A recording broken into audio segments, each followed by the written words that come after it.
My name is Kate Bennett. I am 30 years old, and I have spent my entire life following the rules. I built a career in supply chain management. I paid my own way through college working night shifts. I never missed a rent payment. So when a bank representative called me at 3 in the morning to tell me I was $340,000 in default on a commercial loan, I thought it was a scam. But then she read my Social Security number. She read my mother's maiden name, and she read the mailing address on the account. It was a post office box just 2 miles from the house where I grew up. My parents had stolen my identity. They forged my signature to fund my younger sister's luxury lifestyle while treating me like a disappointment for living on a budget. They thought I would stay quiet. They thought the obedient daughter would just roll over and take the blame so her sister could keep pretending to be rich. They were wrong. Before I show you exactly how I dismantled their fake empire, take a second to hit like and subscribe. Welcome to Cherry Vengeance. Tell me your age in the comments below, because I want to know at what age you realized some family members are just liabilities in disguise.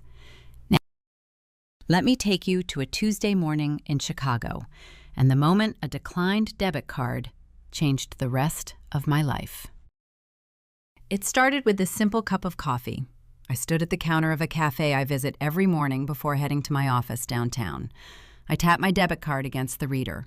The screen flashed red. Fraud alert. Account seized. The barista offered a sympathetic smile, the kind reserved for people whose lives are quietly falling apart in public. I handed her a $10 bill, took my coffee, and walked out into the cold Chicago wind. My hands shook as I unlocked my car, not from the cold, but from the memory of the phone call that woke me up 5 hours earlier. At 3 in the morning, my phone had buzzed on the nightstand. The caller ID showed a commercial bank I had never done business with. A woman on the other end spoke in that practiced, sterile tone banks use for bad news. She informed me that my primary business account was severely overdrawn, and the line of credit was in default. I sat up in the dark, clutching the sheets. I told her she had the wrong person. I told her I did not own a business. Then she verified my identity. She rattled off every private detail of my life: my full legal name, my date of birth, the address of the apartment I lived in right after college. The details were too precise for a random hacker. This was someone who knew me, someone who knew exactly how to bypass the security questions. When I got to my office that morning, I locked the door and logged into the secure portal the bank representative had emailed me. I requested the original loan origination documents. I stared at my computer screen until my eyes burned. There, on page 4 of a commercial lending agreement, was my signature, or rather, an uncomfortably good imitation of it. But the true gut punch was on the next page. The loan listed a secondary guarantor, an LLC registered under the name Lux Life Influences. My younger sister, Ashley. Ashley had spent the last 5 years cultivating an image online. She posted photos from first-class flights, unboxing videos of designer bags, and tours of 5-star resorts. My parents constantly praised her entrepreneurial spirit at family dinners. They told everyone she was a self-made tech investor. Meanwhile, they criticized my corporate job as safe and uninspired. Now I was looking at the ledger funding that exact lifestyle. The bank statements told a very clear story. My stolen identity was the bank. I scrolled through the line items of the defaulted account. $60,000 to a luxury car dealership, $25,000 to a destination resort in Tulum. And right there, on the 3rd page, a wire transfer for $15,000 to a Cartier boutique. I remembered that watch. Ashley had worn it to Thanksgiving dinner last year, claiming she bought it to celebrate hitting 50,000 followers. My father had raised a glass to her success. I had sat at the end of the table, eating my turkey, quietly stressing about the cost of new winter tires for my sedan. They had toasted her success using money stolen in my name. The anger that washed over me was not hot or loud. It was freezing cold. If I yelled, if I confronted them without a plan, they would spin it. They would find a way to make me the villain. They had spent my entire life practicing how to manipulate the narrative. I was not going to give them the chance to prepare a defense. I closed the PDF and wiped my browser history. I picked up my phone, but I did not call my parents. I chose silence, a very specific, very dangerous kind of silence, the kind you use right before you strike. Driving to the Illinois suburbs on a Sunday evening always felt like stepping onto a movie set where everyone was hitting their marks. The transition from the concrete grid of Chicago to the winding, tree-lined streets of my parents' neighborhood was stark. The lawns were immaculately manicured. The porch lights glowed with practiced warmth. You would never look at this 4-bedroom colonial house and think the people inside were stealing hundreds of thousands of dollars from their own daughter. I walked up the brick steps holding my purse. Inside that leather bag was a folded copy of the commercial default notice. I had spent the past 3 days mapping out exactly how I would handle this dinner. I needed to see their faces when they thought they were getting away with it. My mother, Susan, greeted me at the door wearing her signature cashmere cardigan. She kissed my cheek and immediately asked why I was wearing such a dull color. It was her subtle way of establishing the hierarchy before I even took off my coat. Growing up, the rules in this house were simple. Ashley was the fragile, creative soul who needed endless financial support and emotional buffering. I was the reliable one, the one who did not require attention. They confused my independence with a willingness to be used. I took my seat at the dining room table. My father, David, was already pouring a glass of expensive red wine. He did not ask about my job or my week. He launched straight into a bitter complaint about local politics. Apparently, the state government was finalizing a plan for a new highway bypass. He set his wine glass down hard, explaining how the construction would ruin the pristine skyline of the elite country club where he golfed every Tuesday. He called the city planners corrupt thieves, ruining perfectly good land for their own agenda. I listened to him rant about the injustice of losing his scenic view. He sounded so genuinely offended. It was a masterful performance from a man who had secretly saddled his eldest child with a mountain of fraudulent debt. He had no idea how deeply those highway plans would eventually impact his life. We made it through the roast chicken and the roasted vegetables without incident. I played my part perfectly. I nodded at the right times. I asked the polite questions. I waited until my mother served the lemon tart. I needed them relaxed. I unzipped my purse and pulled out the folded paper. I placed it flat on the mahogany table right between the dessert plates. I kept my voice entirely neutral. I asked them why a commercial bank was calling me at 3 a.m. about an overdue balance of $340,000. I watched their eyes closely. I expected panic. I expected denial. What I got was far worse. I got laughter. My father chuckled, picking up his dessert fork. He waved his hand in the air as if I had just pointed out a typo on a restaurant menu. He told me to calm down and stop acting so dramatic. My mother poured herself more wine. She smiled that practiced, patient smile she used when dealing with an unruly child. She explained that their accountant had made a silly clerical mix-up with the tax identification numbers. She said they were merging some of Ashley's brand deals into a new corporate structure, and a piece of paperwork got filed incorrectly. She called it a tiny administrative glitch that would be sorted out by Monday. They had rehearsed this. They expected me to nod and sigh in relief and go back to eating my dessert, because that is what the quiet daughter always did. She accepted the narrative handed to her. My mother stood up from the table and walked over to the antique writing desk in the corner of the room. She pulled out a single crisp sheet of paper and a blue pen. She slid them across the table toward me. She called it a routine correction form. She said if I just signed the bottom line, the bank would fix the error and we could all forget this ever happened. She tapped the pen against the table, urging me to hurry up so my food would not get cold. I looked down at the paper. I have spent my entire professional career negotiating vendor contracts in the supply chain industry.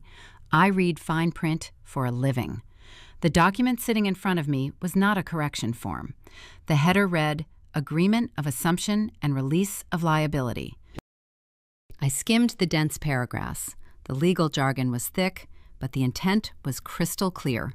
By signing that paper, I was not fixing an error. I was formally acknowledging the debt as my own. Furthermore, Clause 7 explicitly released David and Susan Bennett from any civil or criminal liability regarding the origination of the loans. They were not trying to clean up a mistake. They were trying to trick me into holding the bag so Ashley could keep her Cartier watches and designer vacations without consequence. The air in the dining room suddenly felt very thin. I looked at the two people who raised me. They were sitting there, drinking wine, waiting for me to legally ruin my own life to protect their favorite child. I picked up the blue pen. I saw my father lean forward slightly in anticipation. Then I put the pen down. I picked up the document, folded it neatly in half, and slid it into my purse. I looked at my mother and smiled. I told her I forgot my reading glasses at my apartment. I said the text was too small and I would look it over first thing tomorrow morning when my eyes were rested. The atmosphere shifted instantly. The fake warmth evaporated from my mother's face. My father's jaw tightened. He told me it was a simple signature and there was no need to delay. He insisted I borrow his reading glasses. I stood up from the table. I said I had an early morning meeting and needed to head home to prepare. I kept my posture relaxed, my tone light and unbothered. I thanked them for the lemon tart and walked to the front door. They followed me, trying to maintain their casual facade while clearly anxious about the unsigned document leaving the house. My father lingered in the doorway, watching me walk down the steps. I got into my sedan and locked the doors. I did not turn the key right away. I sat in the driveway, gripping the steering wheel until my knuckles ached. Up until that dinner, a naive part of me had hoped there was a misunderstanding. I had hoped they were just reckless and desperate. But the release of liability form proved something far more dangerous. This was calculated. They had hired a lawyer to draft a document designed to trap me. They were willing to sacrifice my future to ensure Ashley never had to face reality.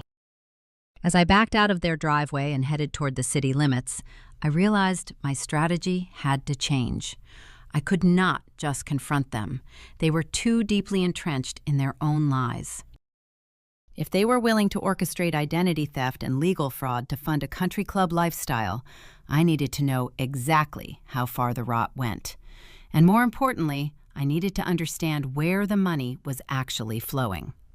My phone vibrated in the cup holder. A notification lit up the screen. It was an automated alert from my credit monitoring app. Someone was attempting to open a high-yield credit card in my name. The location tag on the request matched the IP address of the house I had just left. The war had officially started. And it was time to meet the people in Ashley's orbit, to see who else was drowning in the Bennett family lies. The Oakmont Country Club smelled like fresh lilies and entitlement. I stood near the vaulted windows of the grand ballroom, watching my sister direct 3 event planners with the effortless arrogance of someone who never looked at a price tag. Ashley was organizing her 5-year vow renewal. She called it an intimate celebration of enduring love. The printed budget sitting on the linen-draped table estimated the cost at $75,000. I kept my hands folded in front of me, maintaining the supportive sibling posture I had perfected over 3 decades. Darren sat quietly in a velvet armchair, scrolling through his phone. He was a good man, a pediatric physical therapist who spent his days helping kids walk again. He looked exhausted. He loved Ashley deeply, but the sheer velocity of her spending clearly wore on him. Ashley floated over to him holding a silk fabric swatch. As she gestured, the sunlight caught the customized Cartier watch on her left wrist. It was rose gold with diamond accents. $15,000 of stolen credit ticking away the seconds. I remembered the exact line item on the defaulted loan statement from the night before. I watched her tap the watch face, complaining that the caterer was late. My jaw locked tight. I took a slow breath, forcing my face into a mask of polite interest. I felt a presence beside me before I heard her speak. Naomi Carter did not walk into rooms. She commanded them. Darren's older sister was a senior corporate auditor for a multinational firm downtown. She wore a tailored charcoal suit that made the country club patrons look underdressed. Naomi had always treated my family with a polite but measured distance. She possessed the kind of razor-sharp intellect that made liars nervous. Today, her dark eyes were fixed on Ashley with cold calculation. "She likes shiny things," Naomi said, quietly standing next to me. I offered a non-committal hum. Naomi turned her head, studying my profile. "Let us take a walk, Kate. The air in here is too perfumed." I followed her out of the ballroom and down a long, quiet corridor lined with oil paintings of past club presidents. The heavy oak doors swung shut behind us, muting the chatter of the event planners. Naomi stopped pacing and crossed her arms. "Darren is a trusting man." Naomi began, her voice dropping to a low, steady register. "He believes his wife is a brilliant, self-made tech investor. He thinks her brand deals and startup equity are funding this entire circus." She gestured back toward the ballroom doors. "But I audit Fortune 500 companies for a living. I read ledgers the way other people read the morning paper. Wealth leaves a trail. Real wealth has a specific cadence. Ashley's money does not have a cadence. It drops out of the sky." I kept my expression blank. "Ashley is very private about her finances," I replied, sticking to the family script. Naomi stepped closer, invading my personal space.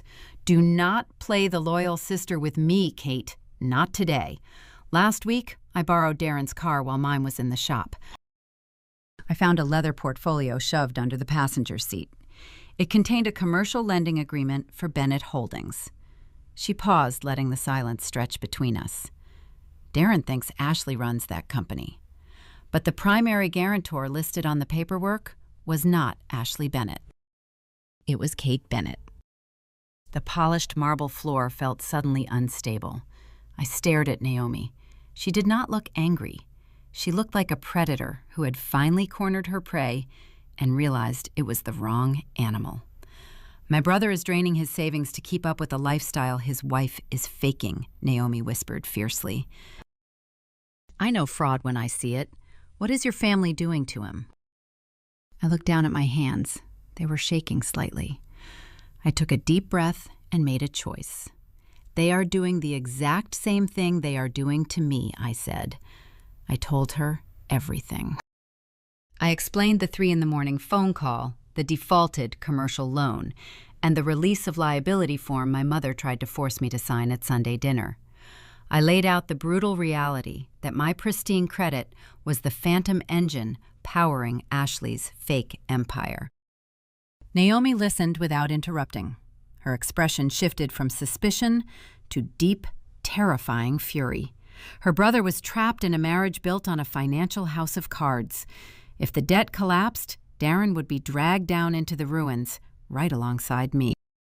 "We need a paper trail," Naomi said, her mind already organizing the counterattack. "We need to know every account, every routing number, every shell company they created in your name." I shook my head. I cannot access the business accounts without triggering security alerts that go to my parents. If they know I am investigating, they will burn the evidence and file for bankruptcy under my name. Naomi pulled a sleek phone from her suit pocket. "You cannot do it, but I know people who can, people who operate entirely in the digital shadows." Before she could explain further, my own phone vibrated in my pocket, a harsh, rhythmic buzzing. I pulled my phone out. The screen displayed an emergency alert from my Identity Protection Service. My heart hammered against my ribs as I opened the notification. It was a real-time intercept.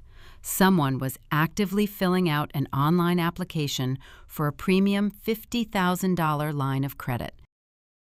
The system showed the geographic ping of the request. It was originating from the exact IP address of my parents' suburban home.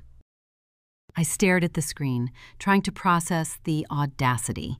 My parents were sitting in their colonial house sipping coffee and typing my Social Security number into a banking portal right at this very second. "What is it?" Naomi asked, stepping closer to read the screen over my shoulder. "They are hitting my credit again," I whispered. My voice sounded hollow. "Right now. They are trying to open $50,000 in new debt." The pieces snapped together with sickening clarity.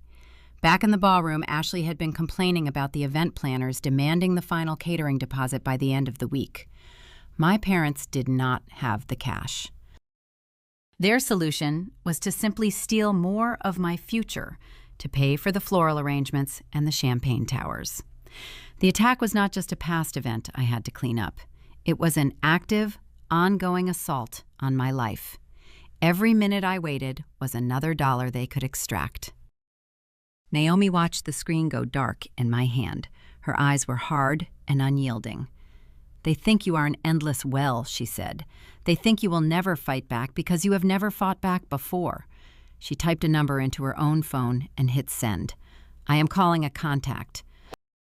An independent forensic accountant. He is expensive, and he does not ask polite questions."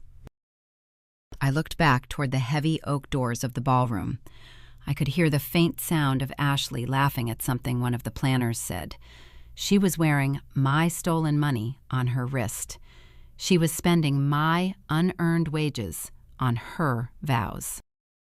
My parents were currently sitting at their kitchen table, destroying my financial identity to keep her smiling. I slipped my phone back into my pocket. The quiet, obedient daughter they had relied on for 3 decades was dead. I looked at Naomi and nodded. It was time to hire a ghost. The next morning, I walked into a glass-paneled office building in the West Loop of Chicago.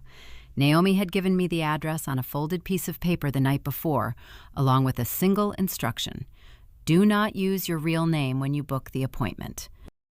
The plaque on the door read, Thorne Financial Consulting.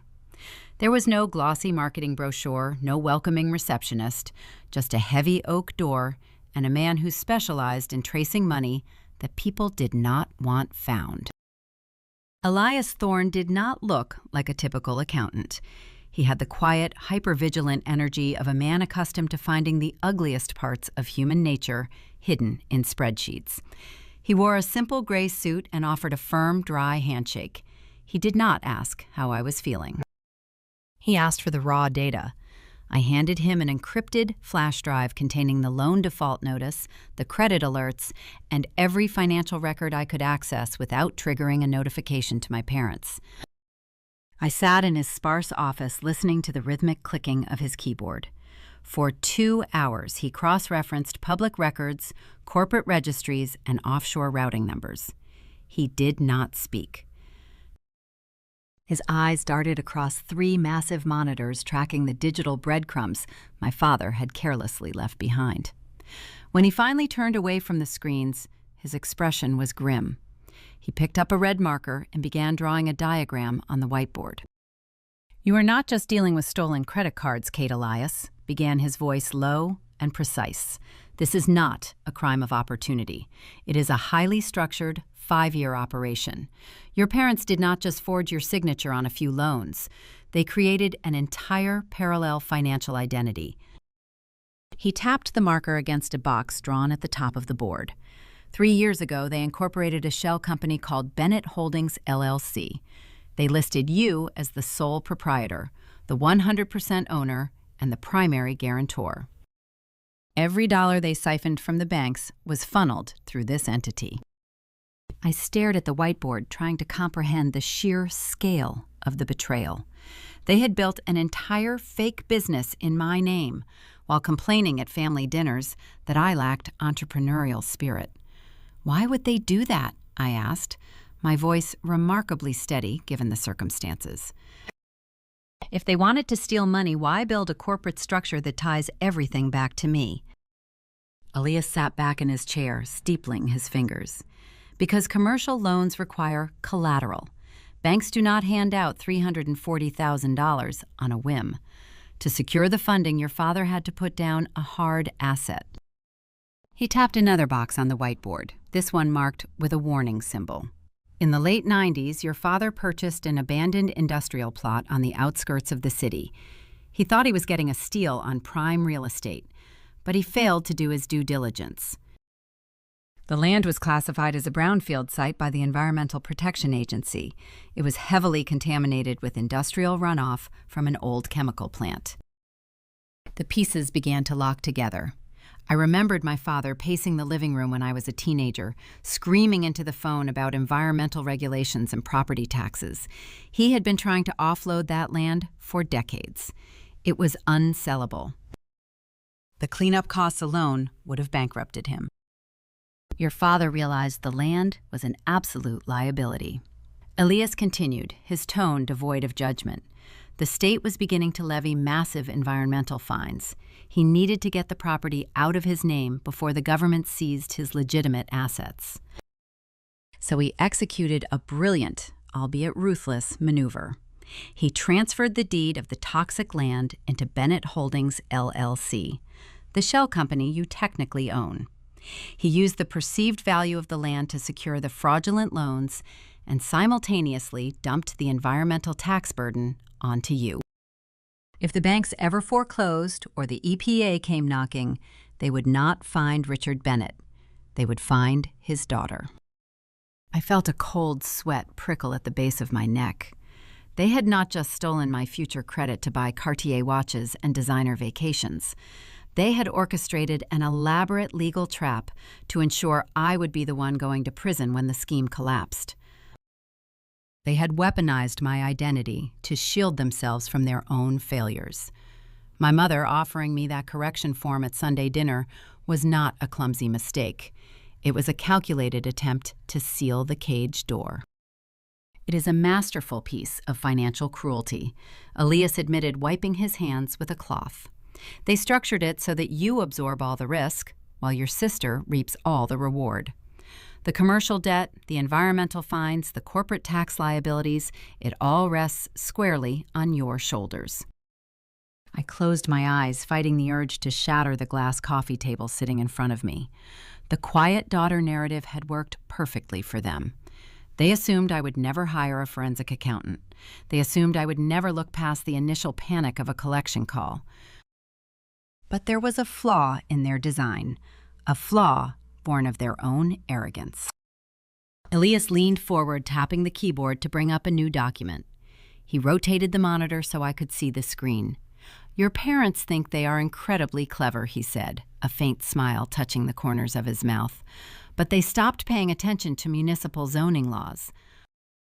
They assumed that brownfield site was still a worthless, toxic dump. They were wrong. I looked at the document. It was a public notice from the Illinois Department of Transportation dated 3 weeks ago. The state government had finalized the plans for the massive highway bypass my father had been complaining about at Sunday dinner. The new interstate needed to cut directly through the industrial outskirts of the city. The state legislature had just approved a sweeping infrastructure bill that included federal funds to clean up and acquire designated brownfield sites along the proposed route. What am I looking at? I asked, my pulse quickening. You are looking at an eminent domain acquisition order, Elias said. The state needs that exact plot of land to build the highway interchange. Because the land sits directly in the path of the project, the government is legally obligated to buy it. And because they are using federal infrastructure funds, they are covering the environmental cleanup costs prior to the purchase. I stared at the screen, the implications crashing over me. The worthless, toxic land my father had dumped into my name to ruin me was no longer a liability. It was the centerpiece of a multi-million-dollar state development project. And because they had structured the LLC to frame me, completely giving me 100% legal ownership, I was the sole proprietor of the asset. My parents had spent 5 years orchestrating my financial execution, but in their desperation to shield Ashley and protect their own wealth, they had accidentally handed me the weapon I needed to destroy them. The highway my father hated, the government project he cursed over roast chicken, was about to become the instrument of his downfall. Elias clicked on another file, bringing up the official state appraisal. The tension in the room thickened. "There is a catch," he warned, his voice dropping. "The state has been sending acquisition notices to your father's post office box for months. They offered a premium above-market early settlement payout to avoid lengthy court battles. That offer expires very soon. If the deadline passes, the land goes into a standard condemnation proceeding, and the value drops significantly." Before I could ask about the timeline, my phone vibrated loudly against the glass table. The caller ID flashed. It was my mother. Susan Bennett never called me during work hours unless she needed something urgently. The silence in Elias' office felt heavy. I looked at the screen, watching her name flash. The trap was ready. The ghost had done his job. Now it was time to see exactly how desperate my parents had become. I sat frozen in Elias's office, staring at the official state appraisal illuminated on his monitor. $3.5 million. The number seemed too large, too abstract to be real. My father had spent the last 5 years meticulously crafting a financial guillotine. He had forged my signature, drained my credit, and saddled me with an environmental disaster, all to ensure Ashley could maintain the illusion of a self-made millionaire. He had wrapped the rope around my neck, never realizing it was woven with solid gold. Elias leaned back in his chair, a rare expression of grim satisfaction settling across his features. "The legal structure they built to destroy you is the exact mechanism that gives you total control," he explained. "By making you the sole proprietor of Bennett Holdings, LLC to avoid liability, they legally transferred the asset to you. You do not need their permission to sell the land to the state. You are the only person who can authorize it." The profound irony of their greed washed over me. In their desperate attempt to secure fraudulent loans and dump toxic waste liabilities onto my name, they had inadvertently handed me the very windfall they were trying to steal. But Elias was not finished. He tapped the spacebar, bringing up a separate, highly urgent document from the Department of Transportation. "Here is the complication, Kate," he said, his voice dropping an octave. "Eminent domain is a slow, grueling process. The state knows this, so they incentivize property owners to vacate quickly. They offer a premium, above-market settlement for early cooperation. This avoids years of litigation and expensive court-ordered appraisals." He pointed to a bolded date at the bottom of the page. "The state has been mailing these acquisition notices to the post office box associated with the LLC for 6 months. Your father has been ignoring them, likely panicking because he cannot accept the payout without your signature. The deadline to claim the early settlement premium expires in exactly 7 days. If that date passes, the offer is rescinded and the property goes to a standard condemnation hearing, dropping the value significantly." 7 days. That explained the sudden urgency. That explained why my mother had tried to slip a release of liability form into my hands during Sunday dinner. My parents were sitting on a $3.5 million ticking clock, and they were running out of time to legally steal it from me. Before I could even process the timeline, my phone began vibrating violently against the glass surface of Elias's desk. The caller ID flashed brightly in the dim room. It was my mother. She never called me during work hours. Susan Bennett reserved her calls for Sunday evenings or holidays, usually to complain about a neighbor or to remind me of a family obligation I had failed to meet. A midday phone call meant she was operating on a different level of anxiety. I looked at Elias. He nodded slowly, indicating I should answer. I picked up the phone, taking a deep breath to steady my voice. "Hello, Mom." "Kate, sweetheart." Susan's voice was pitched high, dripping with a manufactured sweetness that made my stomach turn. "I am so glad I caught you. How is work?" "It is fine, Mom," I replied, keeping my tone perfectly neutral. "What is going on?" "Well, I was just talking to your father, and we were thinking about Ashley's vow renewal," she continued, the words tumbling out in a rushed, rehearsed cadence. "We really want to do something special for her, something that shows we support her entrepreneurial journey." I waited, letting the silence stretch. I knew exactly where this was going. "Your father and I were discussing that old LLC we set up years ago, Bennett Holdings, the one with that terrible piece of industrial land attached to it. It has been such a headache, frankly, a huge tax burden, but Ashley thinks she can redevelop it. She has these brilliant ideas for an eco-friendly warehouse space." Susan laughed lightly, a sound utterly devoid of genuine mirth. "Anyway, we thought it would be a wonderful early anniversary gift if you transferred the LLC to her. It gets you out from under the liability, and it gives her a project.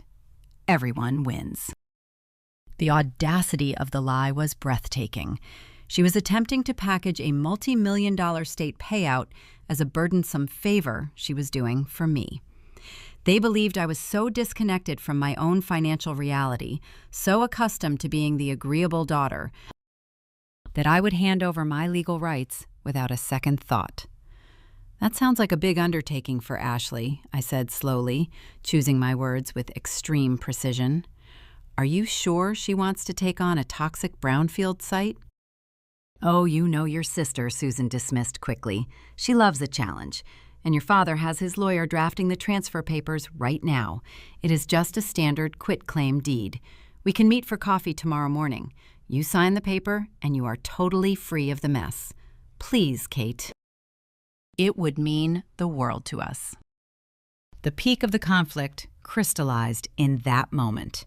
I knew the land was worth millions. My parents knew the state deadline was rapidly approaching. But they had no idea I possessed the truth. They were playing a high-stakes game of poker, entirely unaware that I could see every card in their hand. If I refused outright, they would suspect I knew about the eminent domain offer and might try to forge my signature on the transfer deed, just as they had forged the loan applications. If I signed, I would inherit $340,000 in fraudulent debt while handing Ashley a $3.5 million windfall. "I cannot meet tomorrow morning, Mom," I said smoothly. "I have back-to-back supply chain audits." A sharp intake of breath echoed through the receiver. "Kate, please, this is very time-sensitive. The lawyer needs the paperwork filed before the weekend." Her fake sweetness was beginning to crack, revealing the raw desperation underneath. "I can meet you and Ashley on Thursday afternoon," I offered, injecting just enough hesitation into my voice to sound plausible. "We can get coffee near her apartment. Bring the papers then." "Thursday," Susan repeated, relief washing over her words. "Yes, Thursday is perfect. Thank you, sweetheart. You are being so helpful." I ended the call and placed the phone back on the desk. Elias watched me, his expression unreadable. I had just bought myself 48 hours. 48 hours to solidify my claim on the land and set a trap they could not escape. I needed to act the part of the clueless, pliable victim one last time. But more importantly, I needed to figure out how to ensure they incriminated themselves so deeply that no lawyer could ever untangle their lies. The ghost had given me the map. Now I had to build the cage.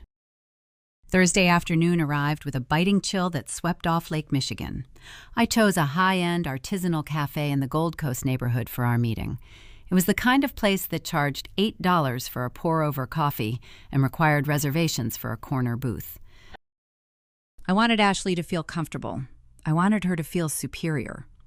People who feel superior drop their guard. I arrived 10 minutes early and ordered a large dark roast. I took a seat facing the door, folding my hands in my lap. I wore a practical navy wool coat and sensible flats. I had dressed specifically to look like the boring, predictable older sister they had relied on for 3 decades. Susan and Ashley walked through the glass doors precisely on time. My mother moved with a frantic, nervous energy, her eyes scanning the room until she spotted my booth. Ashley trailed behind her, checking her reflection in the dark screen of her smartphone. She wore a designer trench coat draped casually over her shoulders and carried a leather handbag that cost more than my first car. As they slid into the booth across from me, Ashley placed her left hand on the table. The rose gold Cartier watch clinked gently against the marble surface. The diamonds around the bezel caught the overhead lighting. I stared at the timepiece for a brief second. A week ago, the sight of that stolen jewelry would have made me sick to my stomach. Today, a quiet satisfaction settled in my chest. I knew the exact routing number my father had used to buy it. I knew the exact date the transaction posted. And more importantly, I knew I was sitting on a $3.5 million state payout, while Ashley complained about the cafe's seating. "It is so drafty in here," Ashley sighed, adjusting her coat. She looked at my simple sweater. "I do not know how you wear such thin fabrics, Kate. You must be freezing." I told Mom we should have met at the club. I offered a serene smile. "The coffee is better here," I said evenly. "And I appreciate you both making the trip into the city." Susan waved a manicured hand, signaling a waiter. "We are just happy to see you, sweetheart." She ordered a cappuccino for herself and a matcha latte for Ashley. As soon as the waiter walked away, her fake warmth hardened into business. She reached into her designer tote bag and pulled out a thick manila envelope. She placed it squarely in the center of the marble table. "Your father had his attorney draft this up yesterday," Susan said, keeping her voice low. "It is a standard quitclaim deed for Bennett Holdings. It relinquishes your proprietary rights and transfers the LLC directly into a trust managed by Ashley." Ashley picked up her phone again, barely paying attention to the conversation. "I am going to turn that old industrial lot into an eco-conscious event space," she murmured, typing a text message. "It will be the perfect write-off for the lifestyle brand. Dad says it is a genius move." The dramatic irony hung thick in the air between us. Ashley truly believed she was inheriting a clever tax shelter. Susan believed she was securing a future for her golden child while erasing my father's legal exposure. Neither of them knew the state of Illinois was currently finalizing a multi-million-dollar eminent domain check for that exact piece of land. I reached across the table and pulled the manila envelope toward me. I slid the documents out and placed them flat on the table. I read through the legal jargon carefully. The paperwork was ironclad. It legally stripped me of any claim to the company and the assets within it. If I signed my name on the bottom line, I would hand over a fortune and trap myself in $340,000 of fraudulent debt. I leaned back against the leather booth. I frowned, letting a look of deep hesitation cross my face. "I do not know, Mom." Susan stiffened. "What do you mean you do not know? It is a simple transfer." I looked down at my hands, playing the role of the petty, small-minded daughter. I sighed heavily. "It just feels unfair. You are handing Ashley an entire company for her vow renewal. You bought her a car for her college graduation. Meanwhile, I am still paying off my student loans from state college. It just does not sit right with me to do this massive legal favor for free." Ashley rolled her eyes, letting out a sharp scoff. "Are you serious right now? You are holding up my anniversary gift over some ancient college debt. You are so cheap, Kate." I ignored her insult and kept my eyes locked on my mother. "I will sign the transfer deed," I said, keeping my tone stubborn, "but only if Dad pays off my remaining student loan balance. Today, right now. It is $15,000. If he wires the money to my account, I will sign the paper. If not, I am going to hold on to this LLC." Susan stared at me, her mouth slightly open. For a second, genuine panic flashed in her eyes. She knew the state deadline was rapidly approaching. A $15,000 demand was nothing compared to the $3.5 million they were trying to steal. But more importantly, My demand made perfect sense to her.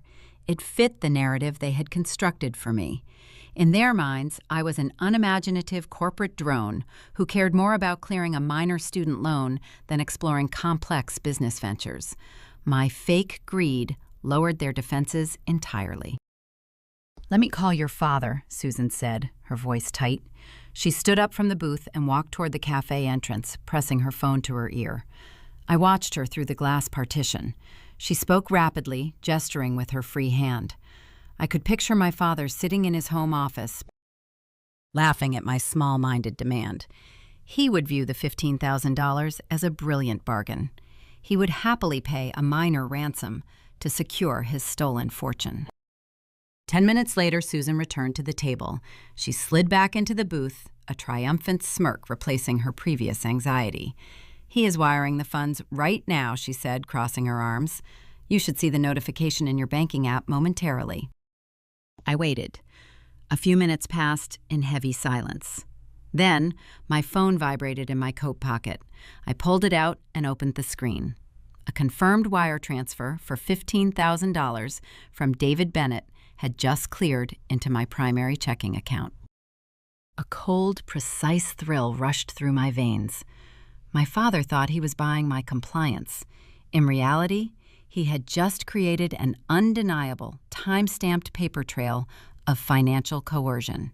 He had formally bribed me to sign a legal document, linking his personal bank account directly to the fraudulent shell company.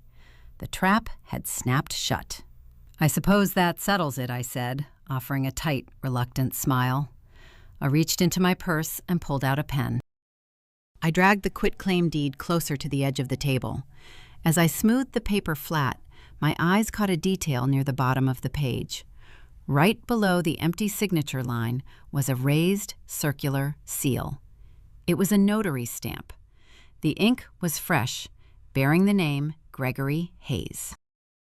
Greg was my father's longtime golfing buddy and a licensed public notary. The implication hit me like a physical blow. Greg had already stamped and sealed the document, legally certifying that he had witnessed my signature, even though the paper was blank and I was miles away. This proved the fraud was systemic. My father had a corrupt notary on his payroll, enabling him to forge my signature on commercial loans without ever triggering bank security protocols. I stared at the blue notary stamp. I could not sign the paper, but I also could not refuse to sign it without tipping my hand. I needed to destroy the document, and I needed it to look like an accident. My dark roast coffee sat near my right elbow. The ceramic mug was still radiating heat. I uncapped my pen with my left hand, poising it over the signature line. With my right hand, I reached for the coffee mug. I deliberately hooked my index finger under the heavy base instead of the handle. As I brought the cup toward me, I flicked my wrist sharply. The ceramic mug tipped forward, hitting the marble table with a loud clack. 16 ounces of hot, dark coffee washed across the legal document. The brown liquid soaked instantly into the thick paper, blurring the printed text and completely destroying the fresh notary seal. "Kate!" Susan shrieked, jumping back as the coffee dripped off the edge of the table onto her designer shoes. "Oh my God," I gasped, jumping up from the booth. I grabbed a handful of paper napkins from the dispenser and began frantically dabbing at the ruined document. "I am so sorry. The mug just slipped out of my hand. I am so clumsy today." Ashley pulled her leather handbag onto her lap, looking at me with pure disgust. "You are such an idiot," she hissed. "Look what you did." I pulled the soaking, ruined quitclaim deed away from the spilled coffee. The paper tore under the weight of the liquid. The signature line was gone. Greg's corrupt notary stamp was an illegible blue smear. "I cannot sign this now," I said, holding up the dripping remains of the contract. "The ink is totally ruined. I am so sorry, Mom." Susan stared at the destroyed paperwork, her chest heaving with barely suppressed rage. The state deadline was ticking down, and her clean solution was literally dissolving in my hands. She forced her face into a strained, terrifying smile. "It is fine, Kate. It is just paper. Your father can have Greg print another copy." I gathered my coat and purse, playing the flustered, apologetic daughter to perfection. "I will sign a fresh one on Friday," I promised, stepping away from the booth. "I can stop by the house after work. Just tell Dad thank you for the wire transfer. I really appreciate the help with my loans." I turned and walked out of the cafe without waiting for her response. The bell above the door chimed cheerfully behind me. As I stepped onto the freezing Chicago sidewalk, my fake panic melted away, replaced by a deep, sustaining calm. I had successfully bought myself 24 hours. The $15,000 bribe was secure in my account. The pre-stamped notary evidence was ruined. They were infuriated, but they were completely fooled. However, as I unlocked my car, I knew my father would not wait until Friday. The destruction of that document would push his anxiety over the edge. He was running out of time, and men like David Bennett did not handle delays with grace. If he could not manipulate me with a bribe, he would try to break me with force. The polite negotiations were over. He was about to squeeze, and I needed to be ready for the impact. Friday morning began with a single, sharp chime from my cell phone. The screen illuminated the darkened bedroom, displaying a push notification from a banking app. It was not my primary financial institution. It was a legacy application I kept buried in a secondary folder on my home screen. I sat up, pulling the blanket around my shoulders, and tapped the icon to open the ledger. The bold red numbers at the top of the screen told a very clear story. The available balance was $0.00. I stared at the transaction history. Less than 12 hours ago, a withdrawal had been processed for exactly $1,500. The initiating party was listed as David Bennett. When I was 16 years old, my father drove me to the local branch of a retail bank to open my first checking account. He insisted on being listed as a joint owner. He framed it as a necessary step to teach me financial responsibility and monitor my spending habits. Long after I graduated college and moved into my own apartment, I left that account open. It served a very specific purpose. It was a decoy, a performance of compliance designed to satisfy his need for control. Every month, I deposited a token amount of money into it. My actual corporate salary, my emergency fund, and my investment portfolios were secured in a private credit union across town. My parents did not know that institution existed. I traced the edge of my phone casing, analyzing the strategy behind the withdrawal. My father had wired me $15,000 the previous afternoon, believing he was paying off a stubborn student loan to secure a multi-million-dollar real estate asset. Then, I spilled coffee on the quitclaim deed, delaying his prize. His response was swift and punitive. He drained my childhood checking account. He thought he was taking my rent money. He wanted me to wake up terrified. In his mind, I was currently staring at an empty bank account, wondering how I was going to buy groceries or pay my utility bills. He expected me to call him in tears, begging for a loan. He would then leverage my manufactured desperation, forcing me to sign the new LLC transfer documents just to survive the month. It was a classic starvation tactic. A quiet, profound shift occurred in my chest. Any lingering hesitation I held about destroying my father's reputation vanished. The sheer, calculated cruelty of stealing a daughter's last visible dime provided a searing clarity. He was not a misguided parent trying to help a struggling sibling. He was a predator, and he had just given me the moral green light to burn his empire to the ground. I got dressed for work, selecting a tailored gray suit that made me feel like armor. During my lunch hour, I walked down the busy corridors of the financial district, letting the frigid wind off the Chicago River clear my head. My phone vibrated in my pocket. The screen displayed Naomi Carter's name. I answered immediately, stepping into the alcove of a quiet coffee shop to hear her clearly. "Kate, we have a new problem," Naomi said. Her voice lacked its usual smooth, professional cadence. It was clipped and tight with restrained fury. "Tell me," I replied. "I just left my brother's house," Naomi explained. "Darren asked me to come over before his morning shift at the clinic. He looked exhausted. He told me Ashley was up all night crying about cash flow issues regarding the vow renewal. The event planners are threatening to walk away and cancel the floral installations if they do not receive the final deposit by Monday." I nodded, though she could not see me. My parents had failed to secure the new $50,000 credit card in my name yesterday because my credit was frozen. The money tap had run dry. Ashley was scrambling. "What is her solution?" I asked. Naomi let out a harsh, bitter breath. "She wants Darren to take out a second mortgage on the house. She spun a story about her startup capital being tied up in a short-term holding pattern. She promised him she would pay off the new loan in 6 months with a double return. She is leveraging his guilt, telling him he does not support her dreams. Darren purchased that craftsman-style home in Oak Park 5 years before he even met my sister. I knew the history. Naomi had helped him review the inspection reports and negotiate the closing costs. It was his sanctuary. He had spent countless weekends restoring the original woodwork and updating the plumbing.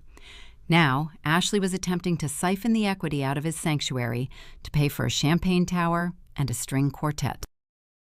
"Is he going to sign the paperwork?" I asked, my grip tightening on the phone. "He is considering it," Naomi said. "He loves her. He hates seeing her distressed." I told him to wait until Tuesday. I told him the interest rates were fluctuating, and I could secure him a better deal if he just gave me the weekend to review the market. "I bought us a few days, Kate, but the window is closing. We will not need beyond Tuesday," I promised her. We finalized the countermeasure on Monday. I ended the call and walked back to my office building. The stakes had widened. This was no longer just a mission to rescue my own financial identity. Ashley was actively attempting to drag an innocent man down into the wreckage. Darren was about to pledge his home to fund an illusion. The weight of the impending deadlines pressed against my shoulders as I finished my workday. The state required an answer on the eminent domain offer. The vow renewal loomed closer. My father expected a signed quitclaim deed by the evening. I took the elevated train home, watching the city skyline blur past the window. My condominium building sat in a quiet neighborhood on the north side. It was a modest 2-bedroom unit, but I owned it. I had saved for 4 years to afford the down payment. I had spent my own weekends painting the walls and installing the backsplash in the kitchen. It was my proof of independence. I walked into the lobby and approached the wall of brass mailboxes. I turned my key and pulled out a stack of envelopes. Most were standard promotional flyers. Nestled in the center was a thick, stark white envelope bearing the return address of a prominent debt collection law firm. It was marked urgent. I did not wait to reach my apartment. I stood in the quiet lobby, tearing the perforated edge of the envelope. I pulled out a 3-page legal notice. The header bolded the words, "Notice of Intent to Foreclose." My eyes scanned the dense paragraphs, searching for the connection. I read the account numbers associated with the defaulted commercial business loans my father had orchestrated. Then I read the property address listed in the second paragraph. It was my address, the building I was currently standing in. I read the fine print. The phrase cross-collateralization jumped off the page. When my father maxed out the initial commercial loans using the fake LLC, the banks required additional security. He had forged my signature on an addendum that pledged my primary residence as a secondary guarantee. He linked the fake business debt directly to the deed of my condominium. If the $340,000 balance was not satisfied, the bank possessed the legal right to seize my home to cover the deficit. I leaned against the cool marble wall of the lobby. The abstract numbers on a screen had just manifested into a literal threat against the roof over my head.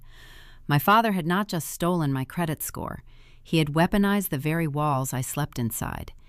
If his scheme unraveled and the LLC defaulted, he ensured I would be rendered homeless while he and my mother slept soundly in their suburban colonial. He built a system where my destruction guaranteed their survival. I folded the letter and slid it back into the envelope. The fear that initially spiked in my chest evaporated, replaced by a cold, hardened resolve. The starvation tactic with the checking account was petty. The cross-collateralization of my home was an act of war. I walked to the elevator and pressed the button for my floor. The timeline was no longer just tight. It was critical. I had mere days to bypass my parents, secure the state payout, and build a fortress around the funds before the bank initiated the foreclosure proceedings on my apartment.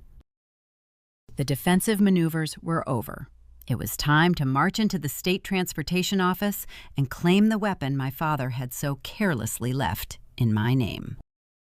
Monday morning broke over Chicago with a heavy gray overcast, casting long shadows between the downtown skyscrapers. I stood on the sidewalk outside the Illinois Department of Transportation, looking up at the imposing concrete facade. The weekend had been an exercise in supreme restraint. I had ignored 3 phone calls from my mother and 2 text messages from Ashley complaining about her floral arrangements. I had packed the foreclosure notice into a secure file along with the ruined quitclaim deed. The defensive phase of my survival was over. I pushed through the revolving glass doors and walked toward the security checkpoint. The 14th floor of the state building was a maze of sterile corridors and buzzing fluorescent lights. It smelled of floor wax and stale coffee. It was the last place anyone would expect a multi-million-dollar transaction to take place. I approached the reception desk and asked for the senior acquisition manager handling the new highway bypass project. A few minutes later, a tired-looking man in a wrinkled suit led me into a small conference room. He introduced himself as Marcus Thorne, pointing to a stack of thick legal files on his desk. He looked at me over the rim of his glasses, clearly expecting a difficult negotiation. He explained that the state had been trying to reach the proprietor of Bennett Holdings for 6 months regarding the brownfield site. He warned me that the deadline for the early settlement premium was mere days away, and the state was prepared to move forward with a standard condemnation hearing. I sat in the uncomfortable plastic chair across from him. I opened my leather briefcase and pulled out the original articles of incorporation for the shell company. I slid them across the desk, along with my driver's license and my Social Security card. I kept my voice polite and professional. I told him I was the sole legal owner of the LLC, and I was ready to formally accept the state buyout offer today. The acquisition manager blinked, staring at the documents. He cross-referenced my identification with the corporate registry pulled up on his computer monitor. He noted that all the paperwork was in perfect order. A look of profound relief washed over his face. He printed out a thick stack of binding contracts and placed them in front of me. He explained the terms. The state would seize the title to the industrial land immediately. In exchange, they would initiate a direct wire transfer for $3.5 million to the corporate account of my choosing within 24 hours. I picked up the black pen he offered. I thought about my father forging my signature to fund country club dinners. I thought about the threat of losing my apartment. I pressed the pen to the paper and signed my real name on the dotted line. I initialed every page. I handed the packet back to the state official. With a few strokes of a pen, I had just legally severed my father from his own accidental fortune. The toxic dump he used to ruin my credit was now state property. The money belonged to me. I left the government building and took a taxi straight to the financial district. Elias was waiting for me in his quiet office. He had not been idle over the weekend. Sitting beside him was a trust attorney named Sarah. She had a crisp, efficient demeanor and a stack of customized legal documents ready for my review. Elias explained the next crucial step in our strategy. Winning the money was only the first half of the battle. Protecting it from my parents required a fortress. If David discovered the state had bypassed him and paid me directly, he would immediately file a civil lawsuit. He would claim he was the true owner of the LLC and attempt to freeze my assets during a lengthy court battle. Sarah slid a leather-bound folder toward me. "This is an irrevocable trust," she explained smoothly. "It is a specific legal mechanism designed to separate you from the direct ownership of the funds while allowing you to remain the sole beneficiary. Once the state wires the $3.5 million, it goes directly into this trust. By definition, an irrevocable trust cannot be altered, amended, or broken by outside litigation. Even if your parents sue you, they cannot touch this vault. The money will be legally shielded from any claims regarding Bennett Holdings." I read through the pages. The structure was an elegant piece of financial armor. It required me to relinquish direct control to an independent trustee, ensuring that no creditor and no predatory family member could ever access the principal. It was the exact opposite of the trap my father had built for me. His LLC was designed to expose me to infinite risk. My trust was designed to provide infinite security. I signed the trust formation documents. A legitimate notary present in the room stamped the pages, making them binding under state law. Elias initiated the routing instructions, linking the new trust account to the pending state payout. The operation was secure. The vault was locked. I stood up to shake Elias by the hand. Just as I reached across the desk, my cell phone vibrated deep inside my purse. The screen illuminated, showing a missed call from my father. A second later, a notification popped up, indicating a new voicemail. The atmosphere in the room shifted. I pulled the phone out and tapped the speaker icon. I placed the device flat on the glass desk so Elias and Sarah could hear. The audio began with the sound of my father breathing heavily. When he spoke, his voice lacked the smug arrogance he usually displayed at Sunday dinners. It was low, rough, and laced with genuine venom. "Kate, stop being difficult," he demanded through the speaker. "I know what you are doing. You are stalling. You think you can hold out for more money to pay off your little student loans. You listen to me very carefully. You are going to sign that LLC over to your sister by tomorrow night at the rehearsal dinner. You will hand her the paperwork as your gift in front of everyone. If you refuse, I am going to the police on Friday morning. I will show them the loan documents with your signature on them. I will tell the detectives that you stole our identities to fund your own lifestyle. I am 62 years old, Kate. I will report you for elder financial abuse. The state does not take kindly to children who defraud their aging parents. You will end up in a federal prison. Bring the signed deed tomorrow or pack a bag for a jail cell." The recording ended with a sharp click. The silence in the office was suffocating. I stared at the black screen of my phone. The sheer audacity of the threat defied basic human decency. Elder financial abuse was a severe felony in the state of Illinois. It carried mandatory prison sentences. My father was not just threatening to ruin my credit anymore. He was weaponizing his own age. He had forged my signature to steal hundreds of thousands of dollars, and now he planned to walk into a police precinct and claim I was the predator. He intended to frame me for his own crimes just to force me to hand over a piece of paper he thought was worth millions. Sarah looked horrified. Elias simply narrowed his eyes, studying my reaction. I did not panic. I did not cry. The threat was terrifying, but it was also the final piece of evidence I needed. My father had just recorded himself extorting me. He had explicitly linked the signing of the quitclaim deed to a threat of false criminal charges. I picked up the phone and opened my messaging application. I typed a quick text to Naomi Carter, asking for the contact information she had promised me. A minute later, she replied with an encrypted email address belonging to a senior investigator at the State Fraud Division. I drafted a new email. I attached the audio file of the voicemail. I attached the forged loan applications. I attached the ruined quitclaim deed bearing the corrupt notary stamp. I hit send and watched the progress bar slide across the screen until the message vanished into cyberspace. The counterstrike was officially in motion. My father thought he had cornered a quiet, obedient daughter. He believed his threat would break my spirit and force me into submission. He expected me to arrive at the country club tomorrow evening, trembling and ready to surrender my future to save myself from a prison sentence. I gathered my coat and thanked Elias for his work. I walked out of the office building and stepped into the bustling Chicago street. The cold wind bit at my cheeks, but I felt an intense, burning clarity. The rehearsal dinner was 24 hours away. I was going to walk directly into the lion den. But I was not walking in as prey. I was walking in to watch the lion realize the cage doors had already locked from the outside.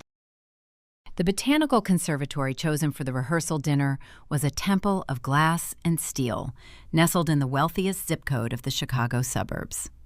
I stepped out of my rideshare and stood on the cobblestone walkway, letting the cool evening air settle into my lungs.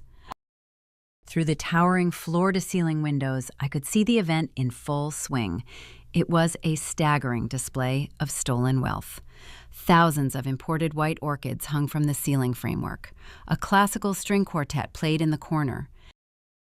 Waiters in crisp white jackets circulated through the room, carrying trays of vintage champagne and caviar. I smoothed the fabric of my tailored emerald dress. A year ago, arriving at a family event like this would have triggered a familiar knot of anxiety in my stomach. I would have worried about wearing the right clothes, saying the right things, and shrinking into the background so my sister could command the spotlight. Tonight, I felt weightless. The heavy armor of the dutiful daughter had been stripped away. I walked through the double glass doors and handed my coat to the attendant. I was not a guest at this party.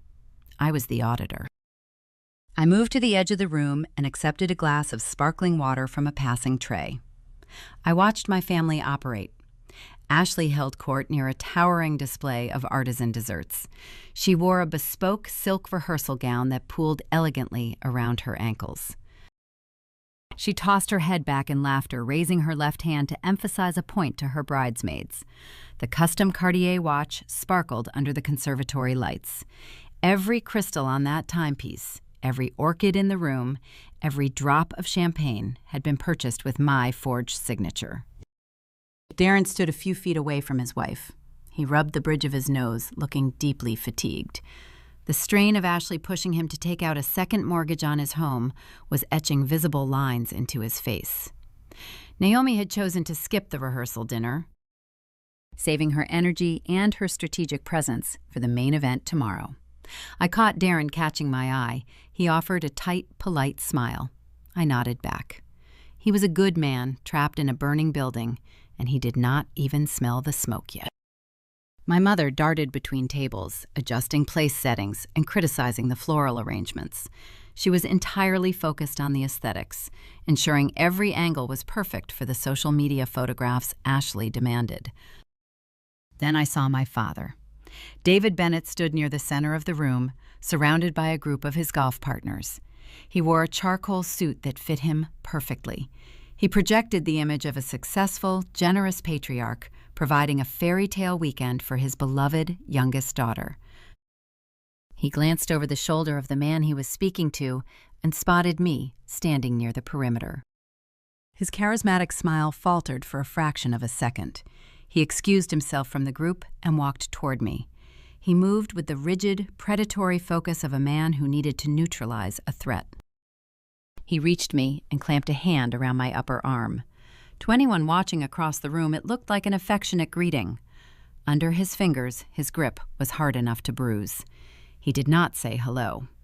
He steered me away from the crowd, guiding me past the bar and down a short, dimly lit hallway toward the private coat room. He pushed the heavy oak door open, shoved me inside, and shut it firmly behind us.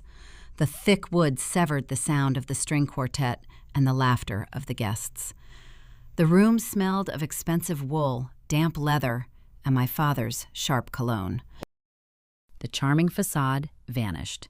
His face hardened into a mask of pure, unyielding hostility. He stepped deep into my personal space, attempting to use his physical size to force me into submission. I stood my ground, keeping my spine straight and my chin level. "I told you to bring the signed quitclaim deed today," he said. His voice was a harsh, venomous hiss. "Where is the paperwork, Kate?" I looked him directly in the eyes. "I told you I would sign it tomorrow," I replied, my voice calm and measured. He struck his palm against the wooden door frame. The sudden crack echoed in the small space. "You do not dictate the terms to me," he snarled. "You think you are clever. You think you can hold up your sister's future because you are bitter and jealous of her success. You are going to hand Ashley that company tomorrow in front of everyone as your gift. You will smile, and you will play your part." I let a moment of silence hang between us.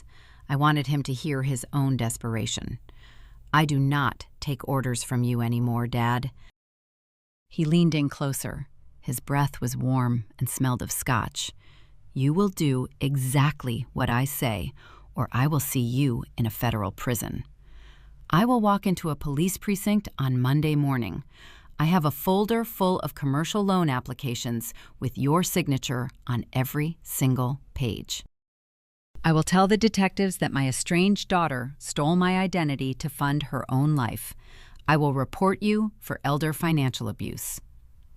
Do you know what the state of Illinois does to people who defraud their aging parents? They lock them away. You will lose your corporate job. You will lose your apartment. You will lose everything." The extortion was breathtaking. He had orchestrated the theft of hundreds of thousands of dollars, created a fraudulent shell company to dump environmental tax liabilities on my head, and cross-collateralized my home. Now, he was threatening to frame me for his own crimes, to force me to hand over a multi-million-dollar state payout he did not even know I had already claimed. He waited for me to break. He expected my eyes to well with tears. He wanted me to beg. He did not realize that my velvet evening clutch was resting open against my side. Inside the small bag, my phone screen was dark, but the voice memo application was actively recording every single syllable. It captured the crack of his hand against the wood. It captured the threat of false police reports. It captured the pure, unvarnished sound of a criminal extorting his own child. I did not flinch. My heart beat in a slow, steady rhythm. I looked at the man who had raised me, and I felt nothing but a cool, clinical detachment. "I will give Ashley exactly what she deserves tomorrow, Dad," I said. My voice was perfectly steady, devoid of any fear or hesitation. He studied my face, looking for a crack in my armor. My calm response seemed to confuse him for a moment, but his arrogance quickly paved over his doubt. He smirked, assuming my vague answer was a surrender. He thought he had successfully terrified the quiet daughter back into her cage. "Do not make me ruin your life, Kate," he whispered, adjusting his tie. "Be a good sister." He opened the courtroom door and walked back out into the bright, music-filled conservatory, leaving me alone in the shadows. I waited until the door clicked shut.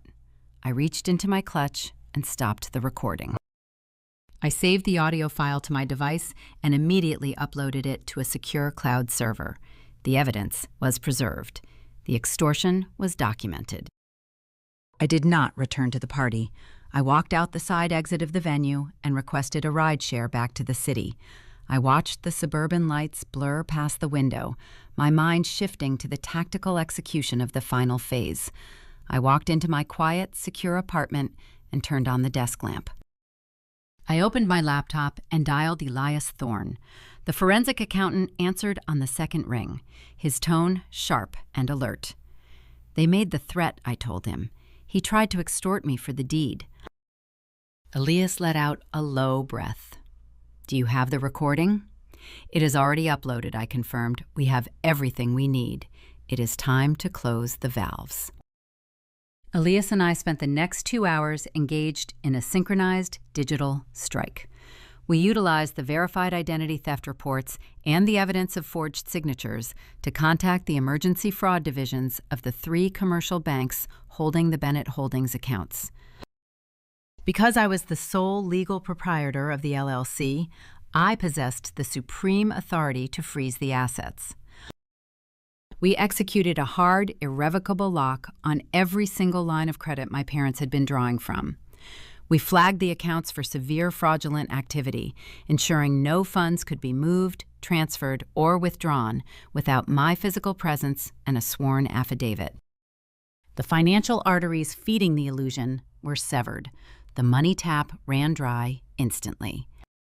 I closed my laptop and walked over to my apartment window, looking out over the Chicago skyline.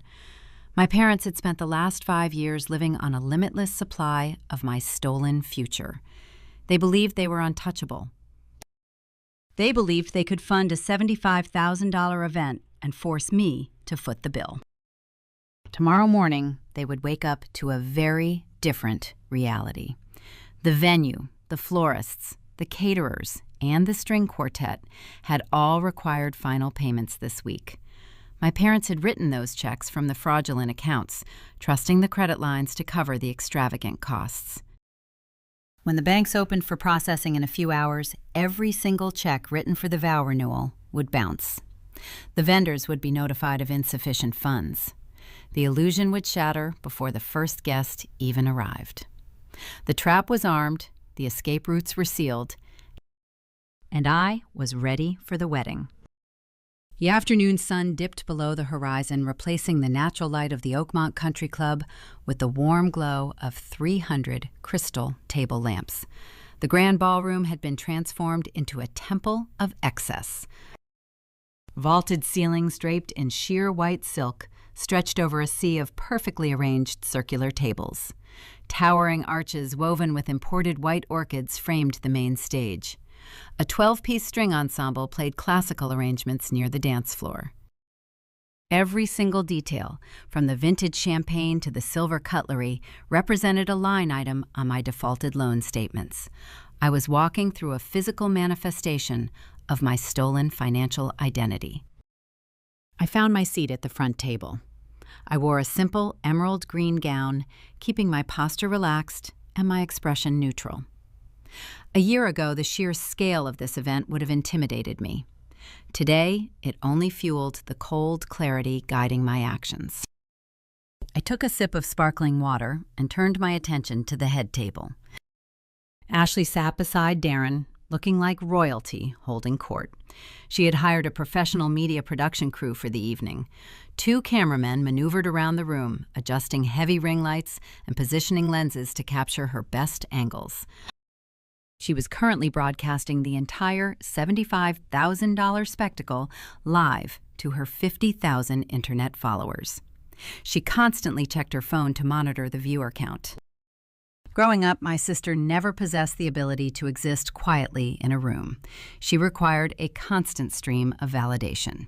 If she did not receive immediate applause, she would manufacture a crisis to force all eyes back onto her. My parents always obliged. They rewarded her tantrums with gifts and praised her demanding nature as a sign of leadership. Now she had expanded her audience from our living room to the entire internet. She was starring in a fantasy produced entirely with stolen funds. Darren sat next to her, staring blankly at his untouched dinner plate. The dark circles under his eyes betrayed the exhaustion of a man buckling under unseen pressure. He rubbed his temples while Ashley laughed loudly at a joke the photographer made. She lifted her left hand to brush a stray lock of hair behind her ear, ensuring the rose gold Cartier watch caught the glare of the camera lights. A subtle shift in the air drew my attention to the right side of the table. Naomi Carter took her seat 2 chairs away from me. She wore a stunning crimson dress that demanded respect without begging for attention.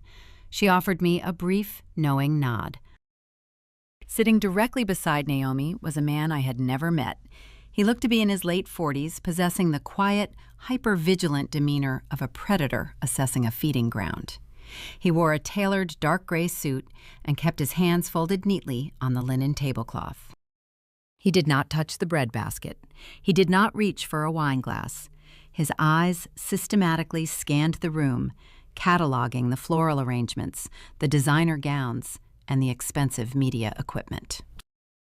Naomi leaned over and introduced him to the rest of the table as her professional colleague, Mr. Harrison.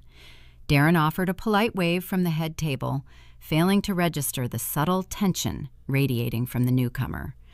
I knew the truth. Mr. Harrison was not an auditor. He was the lead fraud investigator for the commercial bank holding the largest block of fraudulent debt my father had originated. He had spent the last 48 hours reviewing the encrypted evidence Elias and I had provided. He was not here to celebrate. He was here to witness the crime scene.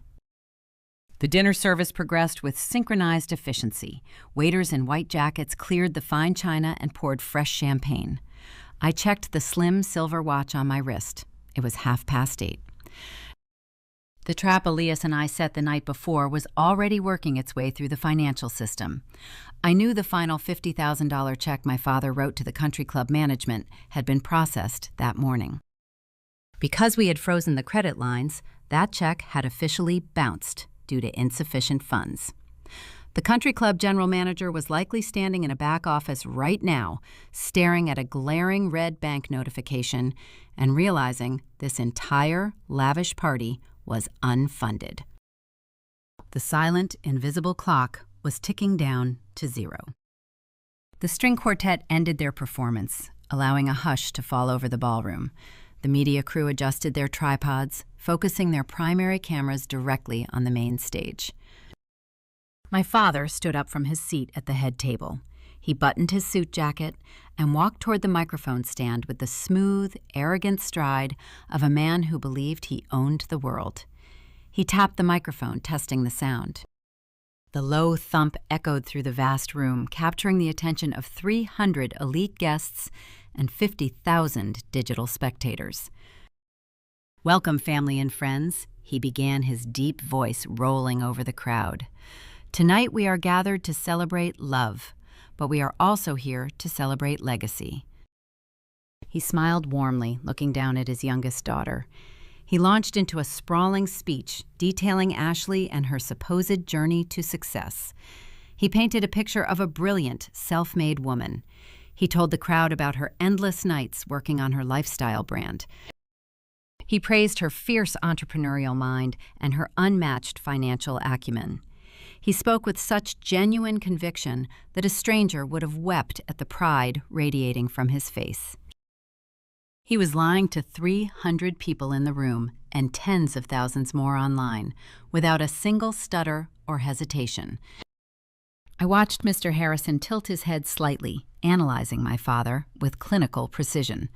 The investigator was listening to a man publicly claim responsibility for the wealth currently funding a party, while the underlying bank accounts were frozen for identity theft. My father paused for a round of applause, letting the clapping swell before raising his hand to quiet the room. His eyes scanned the front tables until they locked onto me. The paternal, benevolent mask snapped into place. "Success in this family is not an isolated event," he continued, his voice thick with manufactured emotion. "We believe in lifting each other up. We believe in loyalty. My older daughter, Kate, understands this deeply." The spotlight operator shifted the beam, illuminating my table. I felt the heat of the light and the sudden weight of hundreds of eyes turning in my direction. "Kate has prepared a very special legal document to present to Ashley tonight," my father announced, gripping the edges of the wooden podium. "It is a passing of the torch, a transfer of a lucrative business asset to help her younger sister expand her empire. Let us bring her up here." The ballroom erupted into enthusiastic applause. The guests smiled at me, expecting a touching display of sisterly devotion. They thought they were about to witness a generous corporate gift. My father stood on the stage, holding his hand out toward me. His eyes were cold and dark, carrying the silent threat he had delivered in the coat room the night before. He expected me to walk up there trembling. He expected me to hand over the quitclaim deed, giving up a multi-million-dollar state payout to save myself from his fabricated police report. I stood up from my chair. I smoothed the fabric of my emerald dress. I picked up my designer clutch. I walked toward the stage, moving with a calm, unhurried grace. I climbed the 3 carpeted steps and crossed the wooden floor. I stopped directly in front of my father. I offered him a serene, pleasant smile. He stepped back, gesturing for me to take the microphone. I gripped the cool metal of the microphone stand. I looked out over the sea of faces. I saw Darren, looking confused. I saw Naomi, sitting perfectly still. I saw the red recording lights glowing on the media cameras broadcasting my face across the internet. I opened the golden clasp of my designer bag. I did not reach for a crisp white quitclaim deed. I reached past it. I curled my fingers around a thick, heavy manila evidence folder. I pulled it out and set it flat on the wooden podium right next to the microphone.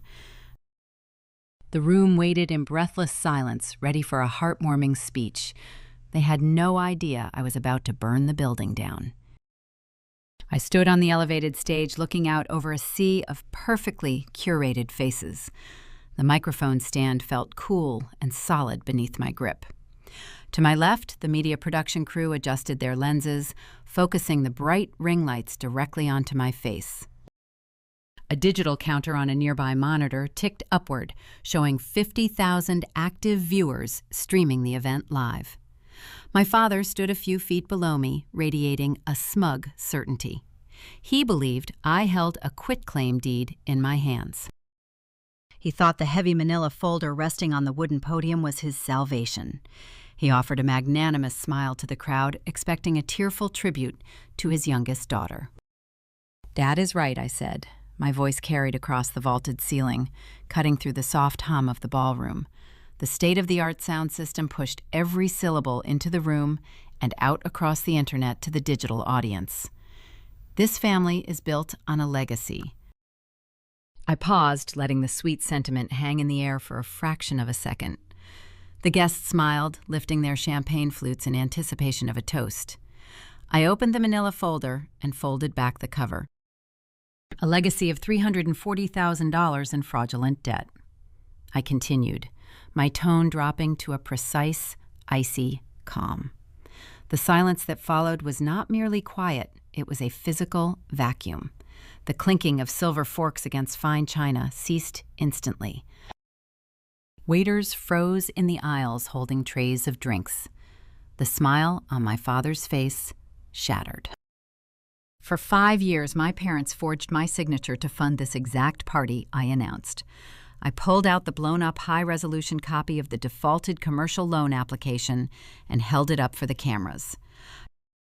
They stole my financial identity to pay for the car Ashley drives, the designer clothes she wears, and the very food on your plates tonight.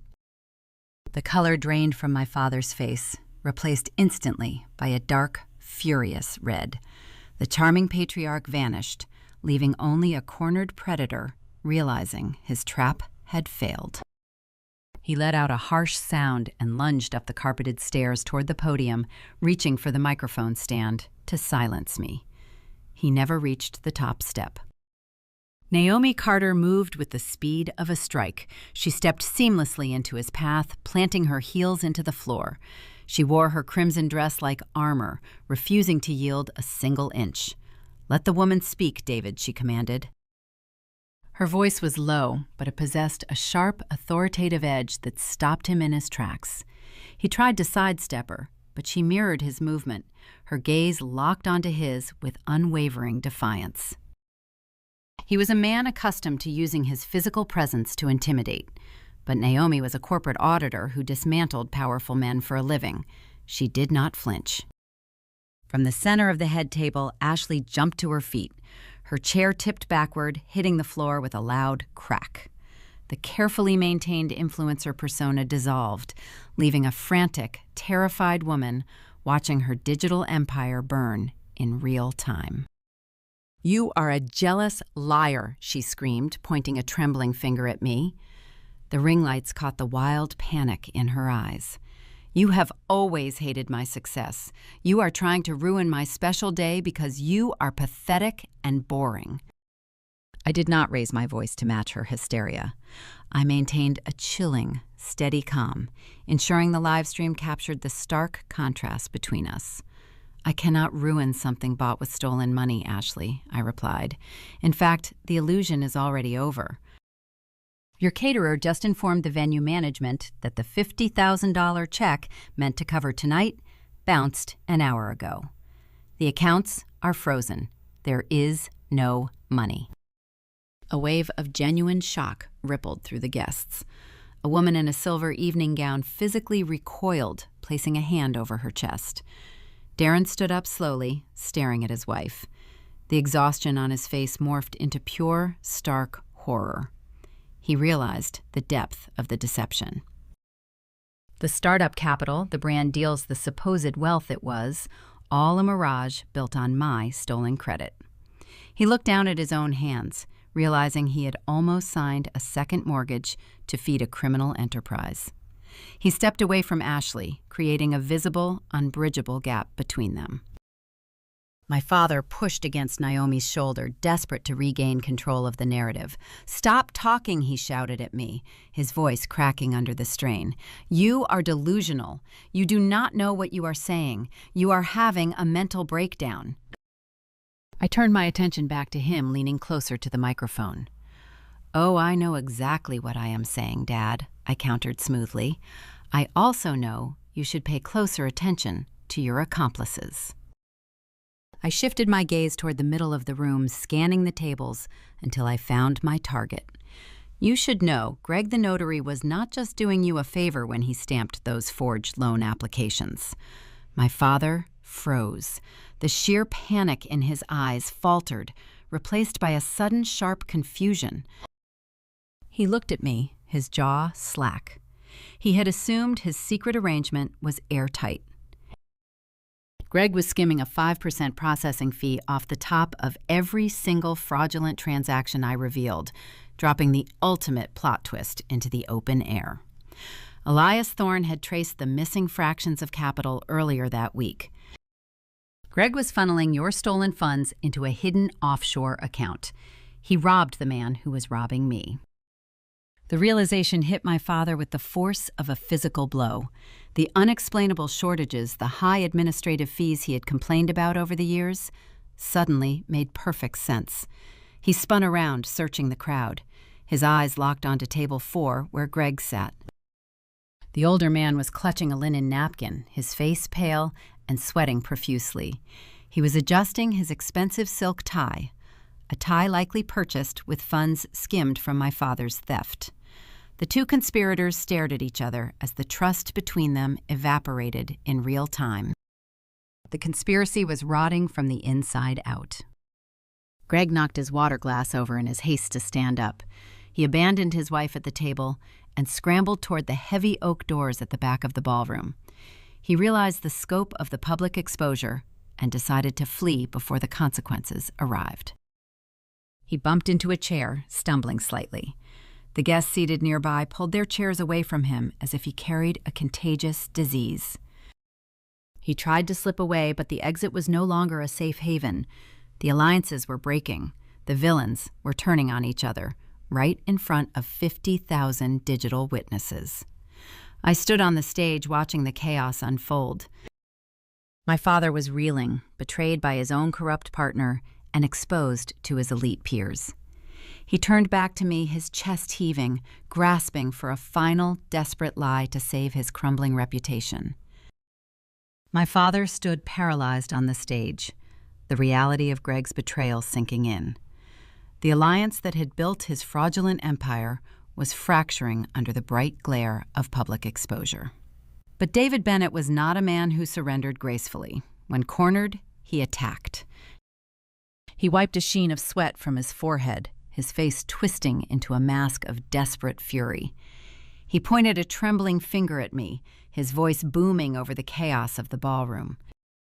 "Do not listen to her," he bellowed, scanning the crowd. "She is a disgruntled employee. She is mentally unstable. I built Bennett Holdings from the ground up. I own that company. She is just a figurehead throwing a tantrum because she is jealous of her sister's success." He was grasping at straws, attempting to use the very weapon he had forged against me. He believed that invoking his supposed ownership of the LLC would reestablish his authority and discredit my claims. He thought the legal structures he had manipulated to steal from me would protect him. He was profoundly, devastatingly wrong. I let his words hang in the air for a moment, ensuring the 50,000 viewers watching the live stream absorbed his desperate lie. Then I smiled. It was not a smile of joy or triumph. It was the smile of a woman who had just watched an arsonist lock himself inside a burning building. Oh, let us talk about Bennett Holdings, Dad, I said, my voice echoing through the silent room. Let us talk about what you actually own.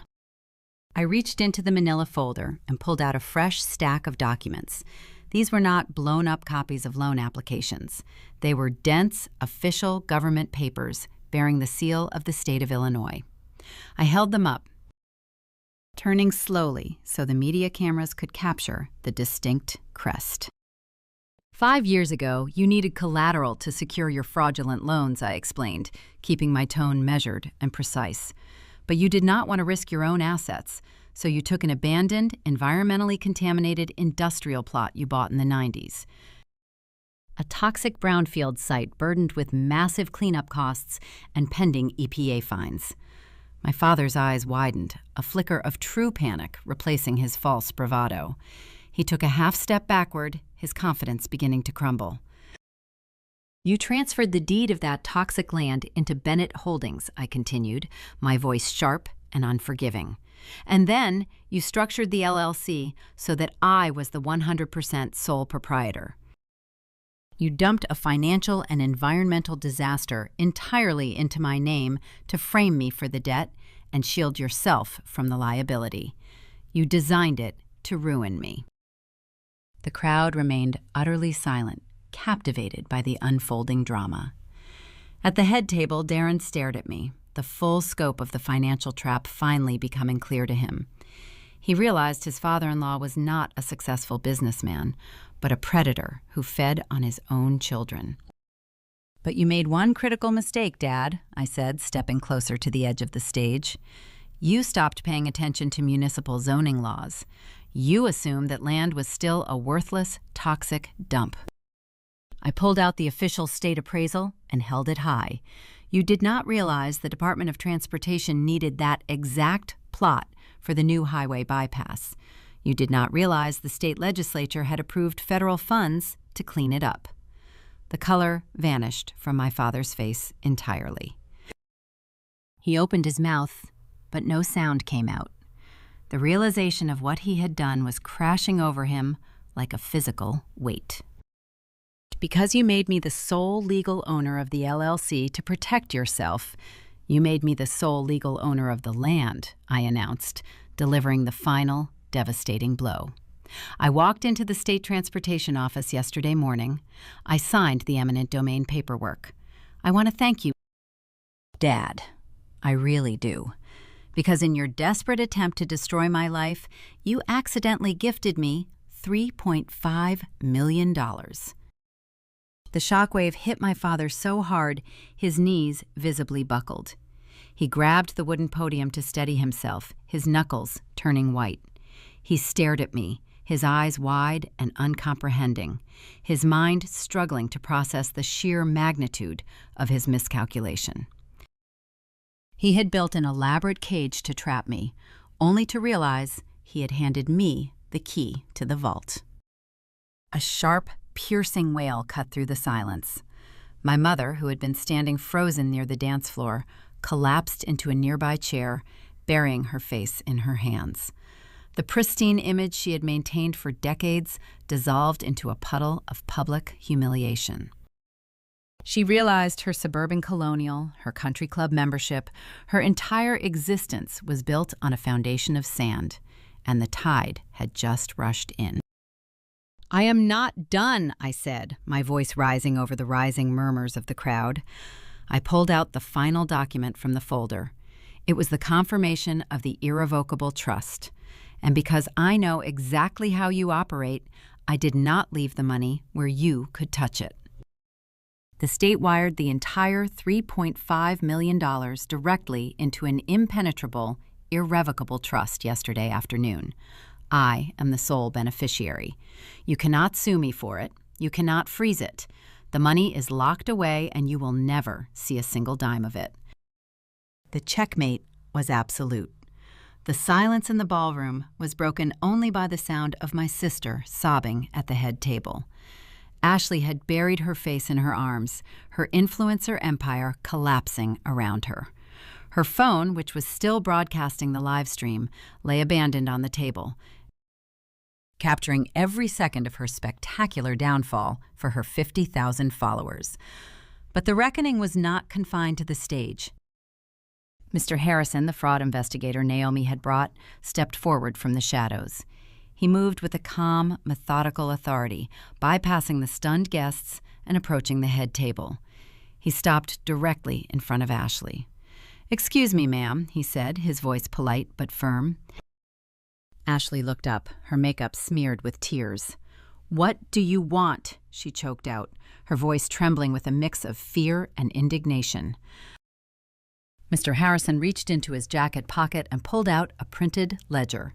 He placed it on the table in front of her. "I am the lead investigator for the commercial bank holding the defaulted loans associated with Bennett Holdings," he explained. "We have frozen all accounts due to verified identity theft." Ashley stared at the ledger, uncomprehending. "That has nothing to do with me," she stammered. "I did not sign those papers." "No, you did not," Mr. Harrison agreed smoothly. "But you are currently in possession of assets purchased directly with the stolen funds."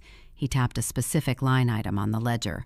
"According to our records, a wire transfer of $15,000 was made to a Cartier boutique on November 12th. He pointed directly at Ashley's left wrist. The rose gold watch, the symbol of her fake success, the item she had flaunted all evening, gleamed under the camera lights. "That jewelry is considered stolen property," Mr. Harrison stated, his tone leaving no room for argument. "I need you to take it off, please." Ashley gasped, clutching her wrist protectively. "You cannot do this. This is my anniversary gift." "It is evidence of a federal crime, ma'am, Mr. Harrison countered, his voice hardening slightly. "You can hand it over voluntarily, or I can contact the local authorities to secure it. The choice is yours." The humiliation was absolute. Ashley looked around the room, searching for someone, anyone, to intervene. She looked at Darren, but her husband had turned his back to her, unable to watch the spectacle. She looked at our parents, but they were paralyzed by their own ruin. She was entirely alone. With trembling fingers, Ashley unclasped the rose gold watch. She handed it to the investigator, a physical surrender of the illusion she had maintained for 5 years. Mr. Harrison placed the watch into a clear evidence bag, sealing it with a sharp, final zip.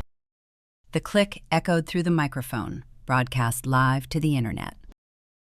I stood on the stage, watching the investigator secure the stolen asset. The weapon my father had forged had finally backfired, destroying the very people he had sought to protect. The trap had closed, but the fallout was only just beginning. The elite guests, the lawyers, the business partners who had come to celebrate my family were now trapped in a crime scene, and the exits were starting to look very appealing. The aftermath of the unmasking was immediate and brutal. I stepped down from the elevated stage, moving away from the microphone in the blinding glare of the media production lights. Behind me, the ballroom had devolved into a scene of unmitigated chaos. The carefully orchestrated facade of the Bennett family had shattered into 1,000 jagged pieces, and the social elite of Chicago were scrambling to escape the shrapnel. I watched the disintegration from the perimeter of the room. At the head table, Darren was standing over his wife. The exhaustion that had plagued his features all evening was gone, replaced by a cold, hardened disgust. He was a man who spent his life helping disabled children learn to walk. He valued integrity and hard work above all else. Finding out his marriage was funded by identity theft and that his wife had nearly convinced him to mortgage his own sanctuary to keep the lie alive was a betrayal he could not process. He reached up and ripped the white orchid boutonniere from the lapel of his tuxedo.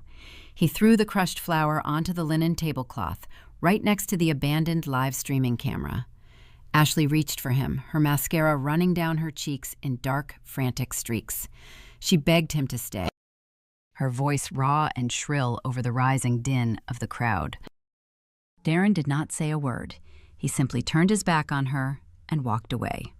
He navigated through the panicked guests with purposeful strides, not looking back as Ashley collapsed onto the carpeted floor, sobbing uncontrollably.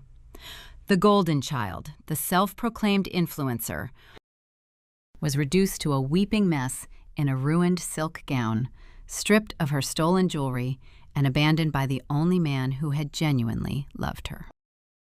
The social retribution radiating from the crowd was merciless.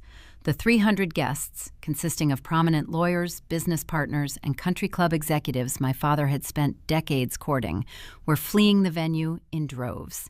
They were the architects of Chicago high society, and they recognized toxic exposure when they saw it. They understood that associating with a man exposed on a viral live stream for federal wire fraud was a career death sentence. I watched a senior partner from a prestigious law firm physically pull his wife away from my mother, refusing to even acknowledge Susan's desperate, tearful apologies. The hushed whispers and side glances were devastating. The elite circle my parents had sacrificed everything to penetrate was now actively excommunicating them. They were social pariahs in their own kingdom. The doors at the back of the ballroom swung open with violent force. The general manager of the Oakmont Country Club marched into the room, his face purple with rage. He was flanked by 3 muscular security guards and 2 uniformed police officers from the local precinct. He had clearly received the notification regarding the bounced catering check and realized his venue was hosting a $75,000 event completely devoid of funding. The manager spotted my father standing near the stage, paralyzed by the collapse of his empire. He pointed a shaking finger directly at him, shouting over the noise of the departing guests. He demanded immediate payment, citing breach of contract and theft of services. The police officers moved closer, their hands resting cautiously on their duty belts, ready to escalate the situation if necessary. My father tried to speak, holding his hands up in a placating gesture, but his silver tongue had lost its power. He was stripped of his wealth, his reputation, and his authority. He was just an aging man caught in a web of his own lies, facing the full weight of the legal and financial consequences he had so carefully engineered for me. I did not feel a sudden surge of triumph or vindictive glee. I simply felt a deep, profound clarity. For 30 years, I had believed I was the broken part of the family equation. I had internalized their criticism, accepted their crumbs of affection, and convinced myself that my quiet, disciplined life was somehow inferior to Ashley's glittering illusion. Watching the illusion burn to the ground, I realized I had never been the weak link. My silence was not submission. It was observation. It was patience.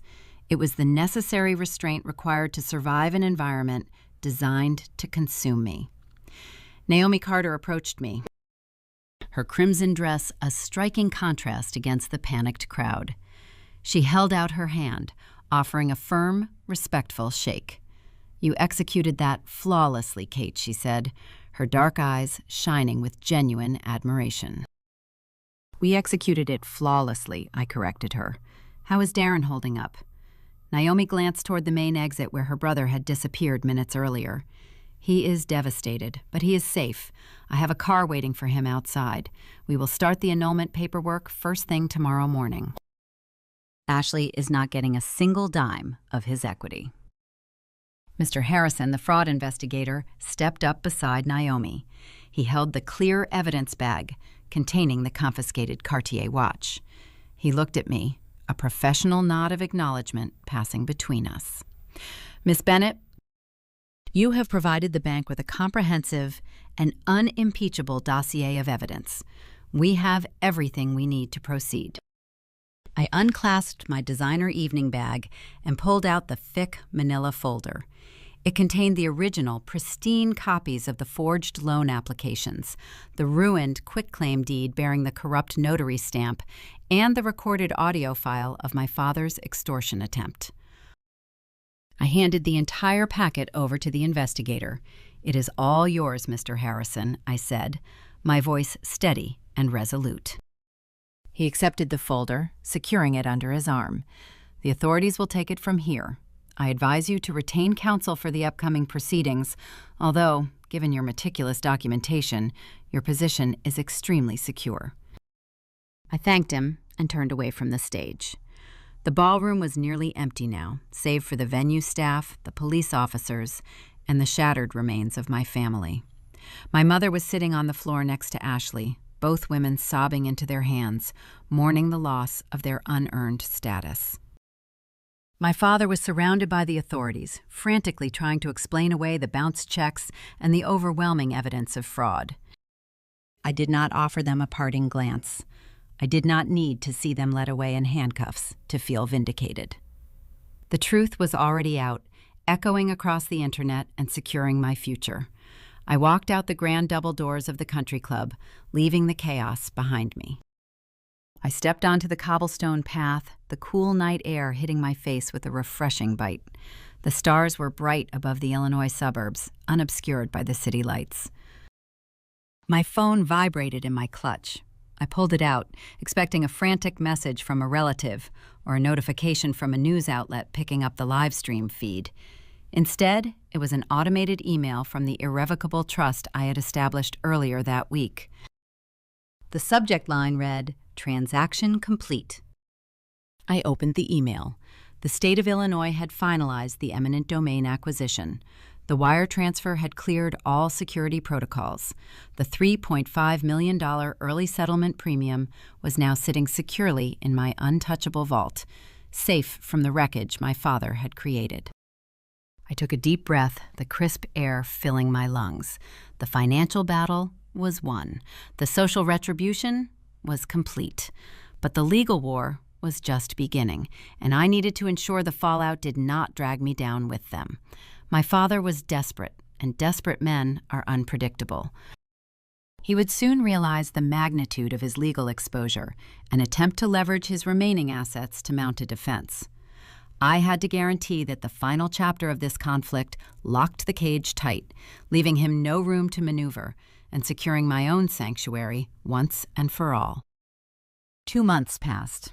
The wheels of federal justice grind slowly, but they grind exceptionally fine. I did not spend those 60 days fielding frantic phone calls or arguing with relatives. I let the paper trail do the talking. The original loan applications, the ruined quitclaim deed, and the audio recording of my father issuing his threat were sitting in the hands of federal prosecutors. On a brisk Tuesday morning in early December, the hammer finally fell. David and Susan Bennett were formally indicted in federal court. The list of charges read like a masterclass in white-collar crime. Multiple counts of wire fraud, bank fraud, and aggravated identity theft.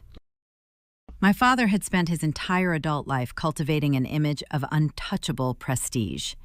That image vanished the moment he was fingerprinted and forced to hand over his passport.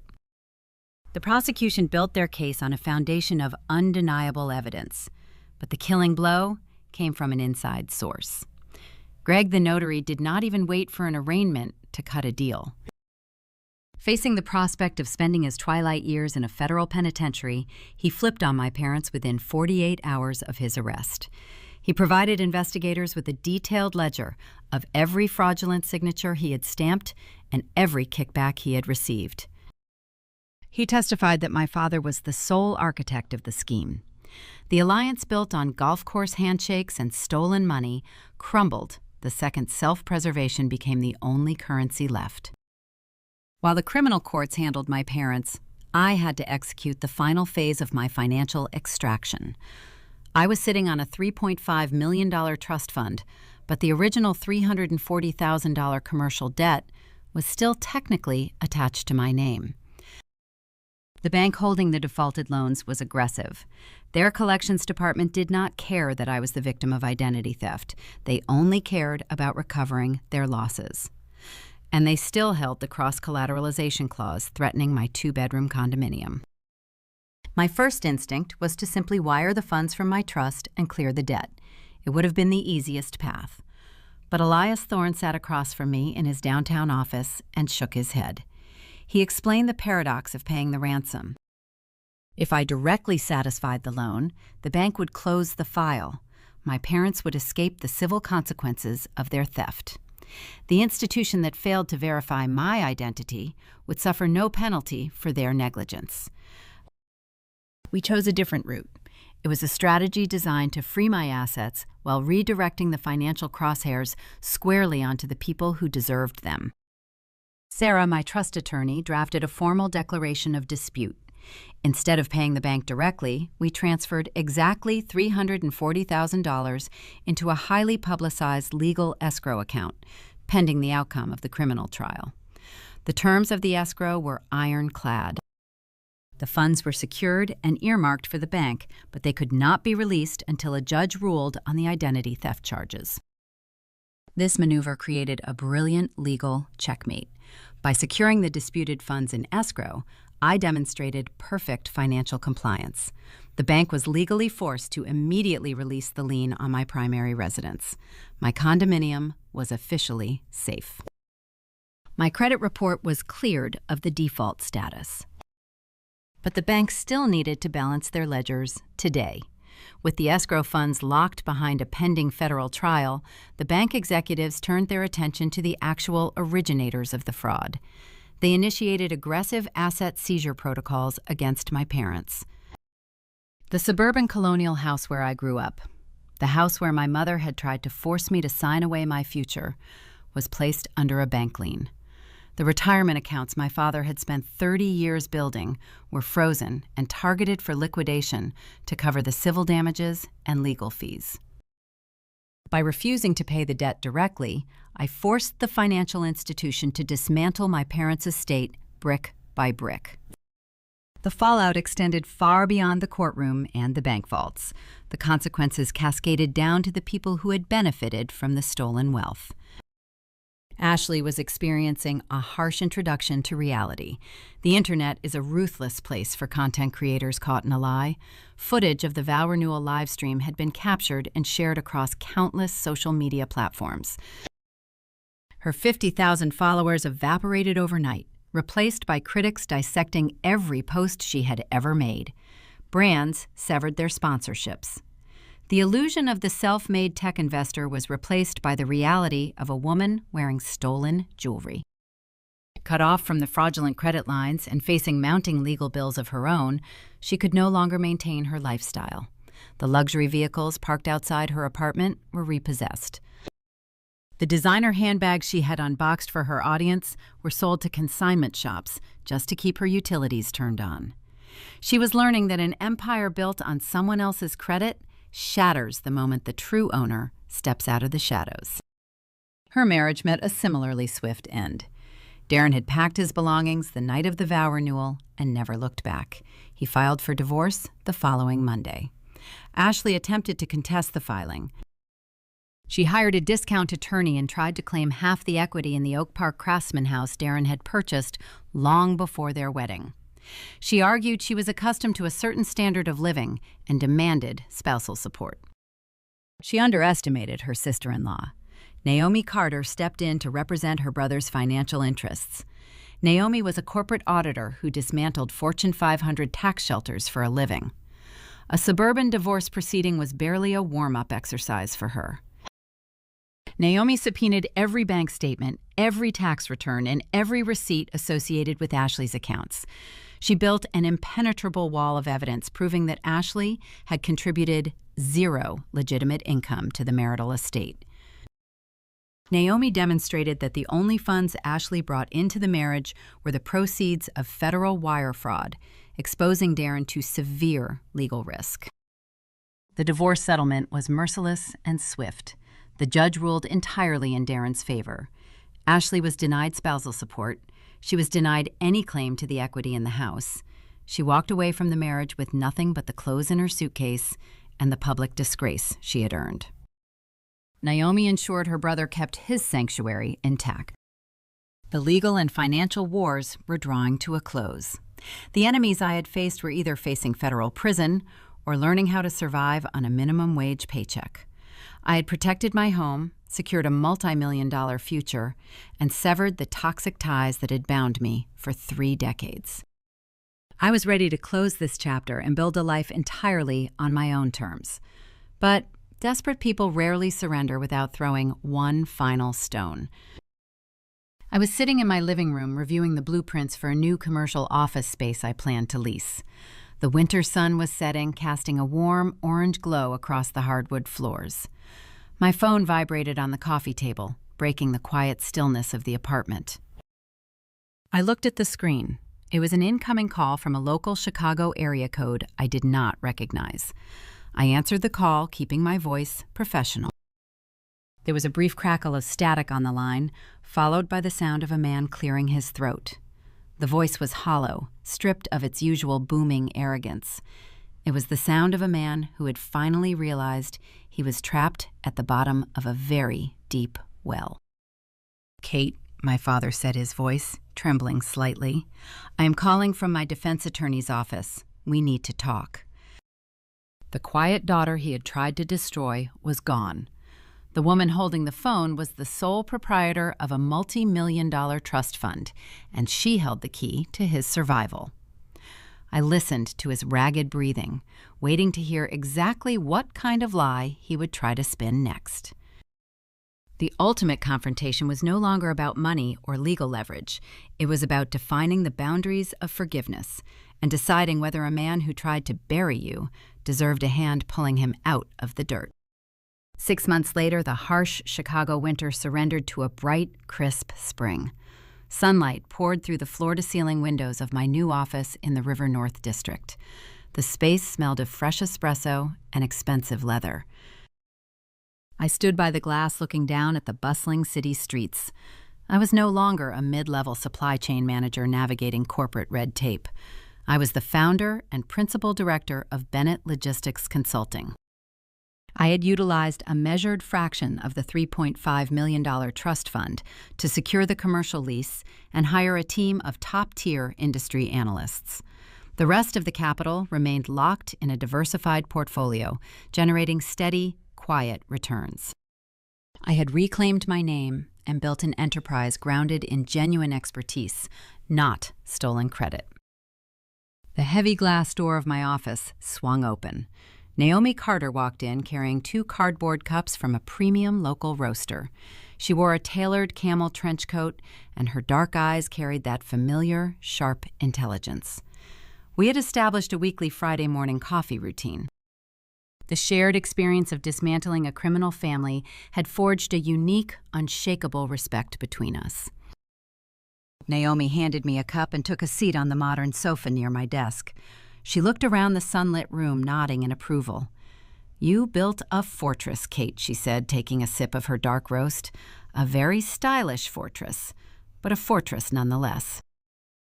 I sat across from her, letting the warmth of the coffee heat my hands. "It helps to own the bricks," I replied, offering a relaxed smile. "How is Darren holding up this week?" Naomi leaned back, resting her arm on the sofa cushion. "He is finding his footing. He finalized the purchase of a small cabin up near the Wisconsin border last week. He spends his weekends restoring the wood floors and hiking. The quiet is healing him. He even started a new physical therapy initiative at his clinic." I felt a genuine sense of relief for her brother. "He survived the fire," I noted. "We both did," Naomi countered. She set her cup down on the glass coffee table. "Ashley tried to call him on Tuesday. She used a burner phone because he blocked her primary number. She is renting a cramped studio apartment in a terrible neighborhood and working as a shift supervisor at a retail store. She wanted to know if Darren would pay for her car insurance since she can no longer afford ride shares." "What did he say?" I asked. Naomi offered a cold, precise smile. He hung up. He did not say a single word. He just disconnected the line and went back to sanding his floors. She is learning that the world is an exceptionally difficult place when you have to pay for it yourself. We shared a brief, knowing look. There was no joy in Ashley experiencing poverty. There was only the profound satisfaction of watching gravity finally take effect. We finished our coffee discussing global shipping forecasts and upcoming audits until Naomi had to leave for a meeting with a client downtown. She hugged me at the door, a gesture of solid, authentic friendship, and stepped out into the hallway. The office grew quiet again. I walked back to my desk and opened a file containing a lucrative international vendor contract. I picked up my pen, ready to review the terms. Then the sleek black phone on my desk began to ring. The caller identification screen displayed an unknown, restricted number. Most people would let it go to voicemail, but my consulting business required me to answer unfamiliar international lines. I picked up the receiver and stated my name. An automated electronic voice informed me that I had a collect call from a federal holding facility. The recording asked if I would accept the charges. I did not flinch. My heart rate did not elevate. My palms remained perfectly dry. I pressed the button to accept the connection and placed the phone on speaker, setting it flat on the mahogany wood. Kate. The voice that emanated from the speaker was brittle and hollow. It was the sound of a man stripped of his bespoke suits, his country club memberships, and his arrogant certainty. David Bennett sounded ancient. I leaned back in my ergonomic chair, resting my hands in my lap. "Hello, Dad." "I'm calling from my defense attorney's office," he said, his breath rattling slightly through the receiver. "We have a bail hearing on Monday. The judge set the bond amount very high. Your mother is staying in a cheap motel near the courthouse. We have nothing left, Kate." The government seized the bank accounts. They placed a lien on the house. The lawyers want a retainer we cannot provide. I listened to his litany of failures. He was reciting the exact consequences he had spent 5 years trying to dump onto my shoulders. He had built the guillotine, and now he was complaining about the sharpness of the blade. "I need you to authorize a release from your trust fund," he pleaded. His tone shifted, attempting to adopt the paternal authority he used to wield at Sunday dinners. Just a small allocation, enough to cover the bail and the initial legal fees. We are your parents. You cannot just abandon us to the system. Family takes care of family. Blood is thicker than water. The manipulation was transparent and pathetic. He was trying to invoke a social contract he had torn to shreds the day he forged my signature on a commercial loan application. He thought he could use the word family as a skeleton key to unlock my vault. I stared at the speakerphone. I thought about the 3 a.m. collection call. I thought about the pre-foreclosure warning mailed to my apartment. I thought about the coat room at the conservatory where he threatened to frame me for elder financial abuse to save himself. "You gave up the right to call yourself family, Dad," I said. My voice was utterly devoid of emotion. It was flat, clinical, and final. "Kate, please," he begged, his voice cracking. "You have millions of dollars. You do not need all of it. Have some compassion." I reached out and pressed the red button on the console, disconnecting the line mid-sentence.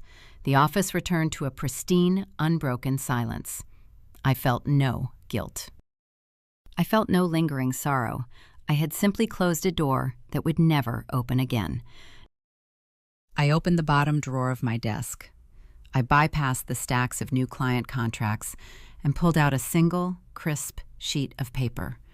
It was the blank agreement of assumption and release of liability.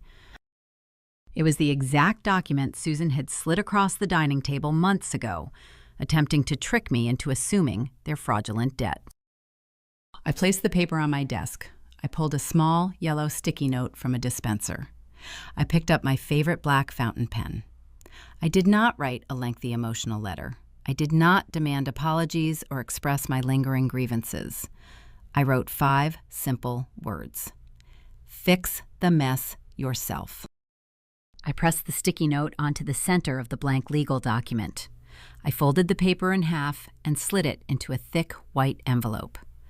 I wrote my parents' names and the address of the cheap motel my father had just mentioned on the front.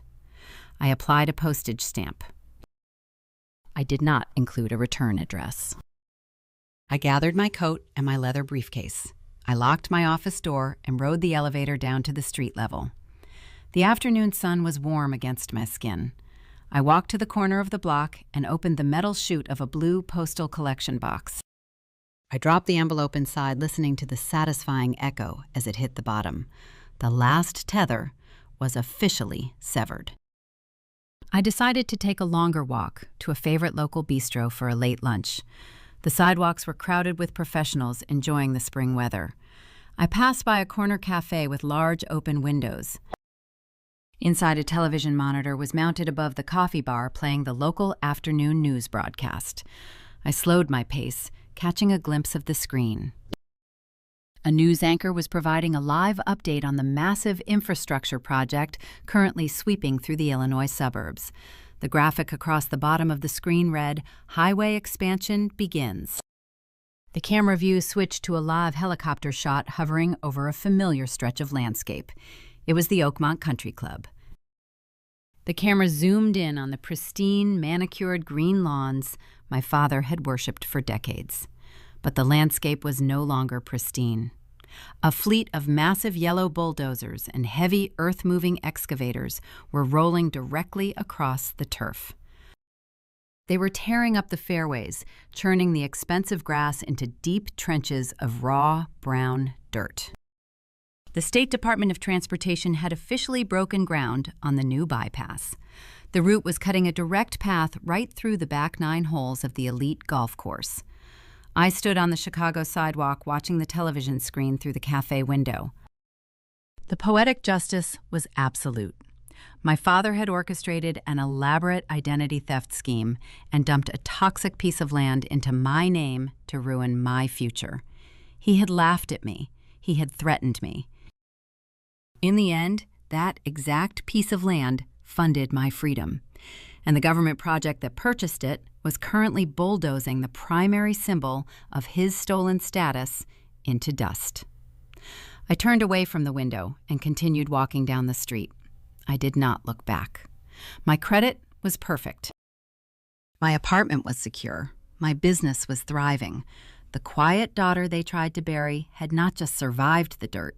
She had bought the entire plot and built a skyscraper on top of it.